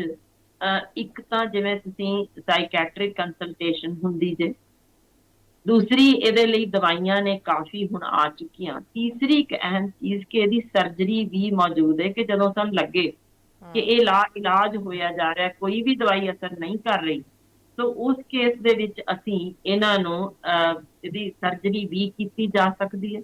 ਹੁਣ ਇਹਨਾਂ ਹੀ ਕੇਸਿਸ ਵਿੱਚ ਮੈਂ ਇੱਕ ਚੀਜ਼ ਹੋਰ ਦੱਸਦਿਆਂ, ਕਈ ਕਿਸਮ ਦੇ ਜੈਨੇਟਿਕ ਰੋਗ ਨੇ, ਮਾਪਿਆਂ ਨੂੰ ਪਤਾ ਹੋਣਾ ਚਾਹੀਦਾ, ਜੀਨ ਆਧਾਰਿਤ ਰੋਗ, ਕਿ ਜੇ ਉਹਨਾਂ ਵਿੱਚ ਜਾਂ ਉਹਨਾਂ ਦੇ ਵੱਡੇ ਵਡੇਰਿਆਂ ਸੀ ਤਾਂ ਉਹਨਾਂ ਦੇ ਬੱਚਿਆਂ ਵਿੱਚ ਲੱਛਣ ਦਿਸ ਸਕਦੇ ਨੇ। ਇਸੇ ਤਰ੍ਹਾਂ ਇੱਕ ਆਟੋ ਇਮਿਊਨ ਡਿਸਆਰਡਰ ਜੇ, ਜਿਹੜਾ ਪਹਿਲਾਂ ਹੋ ਸਕਦਾ ਟੱਬਰ 'ਚ ਕਦੇ ਨਾ ਹੋਵੇ, ਇੱਕ ਕੀਟਾਣੂ ਜੇ ਸਟ੍ਰੈਪਟੋਕਾਕਲ ਕੀਟਾਣੂ, ਉਹਦੇ ਨਾਲ ਵੀ ਕਈ ਵਾਰ ਇਸ ਤਰੀਕੇ ਦਾ ਸਰੀਰ ਰਿਐਕਟ ਕਰਦਾ ਕਿ ਉਹ ਇਦਾਂ ਦੇ ਦਿਮਾਗ ਅੰਦਰਲੇ ਰਸ ਉਹ ਕੱਢਣੇ ਸ਼ੁਰੂ ਕਰ ਦਿੰਦਾ, ਜਿਹੜੇ ਇਸ ਬਿਮਾਰੀ ਨੂੰ ਸ਼ੁਰੂ ਕਰ ਦਿੰਦੇ। ਯਾਨੀ ਇਹ ਚੀਜ਼ ਬਾਹਰੋਂ ਕੀਟਾਣੂਆਂ ਰਾਹੀਂ ਵੀ ਇਹ ਚੀਜ਼ ਸ਼ੁਰੂ ਹੋ ਸਕਦੀ ਹੈ। ਹੁਣ ਲੱਛਣ ਦੀ ਗੱਲ ਕਰੀਏ ਕਿ ਮਾਪੇ ਕਿਵੇਂ ਪਾਲਣ। ਪਹਿਲੀ ਚੀਜ਼, ਜਦੋਂ ਅਸੀਂ ਬੱਚੇ ਨੂੰ, ਦੋਨੋਂ ਤਰਫਾ ਹੀ ਕੰਮ ਹੁੰਦਾ ਕਿ ਜੇ ਤੁਸੀਂ ਬਿਲਕੁਲ ਬੇਲੋੜਾ ਛੱਡ ਦਿੱਤਾ ਕਿ ਤੁਸੀਂ ਮੈਂ ਆਪਣੇ ਕੰਮਾਂ ਕਾਰਾਂ 'ਚ ਬਿਜ਼ੀ ਹਾਂ, ਤੇਰਾ ਪਿਓ ਵੀ ਬਿਜ਼ੀ ਹੈ ਤੇ ਮੇਰੇ ਕੋਲ ਵੀ ਵਕਤ ਨਹੀਂ, ਤੇ ਫਿਰ ਇੱਕ ਅਸੀਂ ਘਰ ਵਿੱਚ ਨੌਕਰਾਣੀ ਰੱਖ ਲੈਂਦੇ ਹਾਂ ਕਿ ਤੁਸੀਂ ਜਾਂ ਨੌਕਰ ਰੱਖ ਲੈਂਦੇ ਕਿ ਤੁਸੀਂ ਖਿਆਲ ਰੱਖੋ।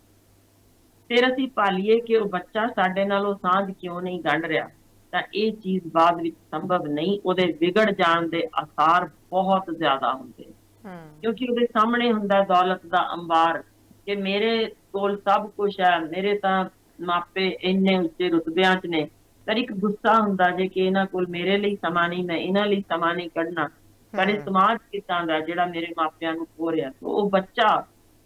ਟੈਂਪਰ ਟੈਂਟਰਮਸ ਹੁੰਦੇ ਨੇ ਕਿ ਮਾਪਿਆਂ ਨੂੰ ਨੇੜੇ ਆਉਂਦਾ ਜਦੋਂ ਵੀ ਵੇਖਦਾ, ਉਹ ਜਾਂ ਤਾਂ ਜ਼ਿੱਦ ਉੱਚੀ ਉੱਚੀ ਚੀਕਣਾ ਸ਼ੁਰੂ ਕਰ ਦੇਗਾ, ਜਾਂ ਫਿਰ ਉਹ ਸਿਰ ਕੰਧ 'ਚ ਮਾਰੇਗਾ, ਜ਼ਮੀਨ ਤੇ ਲਿਟੇਗਾ, ਬੇਲੋੜੀਆਂ ਜ਼ਿੱਦਾਂ ਕਰਨੀਆਂ। ਉਹਦਾ ਮਤਲਬ ਹੁੰਦਾ ਧਿਆਨ ਖਿੱਚਣਾ, ਮੇਰੇ ਵੱਲ ਆਓ। ਇਸ ਸਮਾਂ ਵੀ ਜਦੋਂ ਅਸੀਂ ਨਿੱਕੀਆਂ ਨਿੱਕੀਆਂ ਉਹਨਾਂ ਦੇ ਹਿੰਟਸ ਸਮਝ ਲਈਏ, ਜਾਂ ਇੱਕ ਬੱਚੇ ਵੱਲੋਂ ਕਹਿਣਾ ਮੈਨੂੰ ਅਜਿਹੀ ਮਾਂ ਚਾਹੀਦੀ ਹੈ ਜਿਹੜੀ ਮੇਰੇ ਕੋਲ ਅੱਧਾ ਘੰਟਾ ਬੈਠ ਸਕੇ, ਤੇ ਮਾਂ ਥੱਪੜ ਵੀ ਮਾਰ ਸਕਦੀ ਹੈ, ਉਹ ਇਹ ਨਹੀਂ ਸਮਝਦੀ ਕਿ ਮੈਂ ਆਪਣੇ 2 ਘੰਟੇ ਜਾਂ 3 ਘੰਟੇ ਨੈਟਫਲਿਕਸ ਤੇ ਬੈਠੀ ਰਹੀ, ਮੈਂ ਬੱਚੇ ਵੱਲ ਤਾਂ ਖਿਆਲ ਹੀ ਨਹੀਂ ਕੀਤਾ। ਤਾਂ ਬੱਚਾ ਕੀ ਮੰਗ ਰਿਹਾ, ਉਹਦੀ ਲੋੜ ਕੀ ਹੈ। ਤੇ ਜੇ ਅਸੀਂ ਇਹ ਨਿੱਕੀਆਂ ਨਿੱਕੀਆਂ ਚੀਜ਼ਾਂ ਸਮਝ ਸਕੀਏ, ਜਾਂ ਇੱਕ ਵਾਰ ਹੱਥ ਨਾਲ ਆਓ ਮੈਂ ਖਾਣਾ ਬਣਾ ਕੇ ਤੈਨੂੰ ਅੱਜ ਖਵਾ ਰਹੀ ਹਾਂ ਤੇਰੇ ਕੋਲ ਬੈਠ ਕੇ, ਜਿੱਥੇ ਕੋਈ ਮੋਬਾਈਲ ਨਹੀਂ, ਕੋਈ ਇੰਟਰਨੈਟ ਨਹੀਂ, ਇਹ ਚੀਜ਼ਾਂ ਵਾਕਈ ਅਸਰ ਪਾਉਂਦੀਆਂ ਨੇ ਬੱਚੇ ਦੀ ਸਹੀ ਪਰਵਰਿਸ਼ ਵਿੱਚ,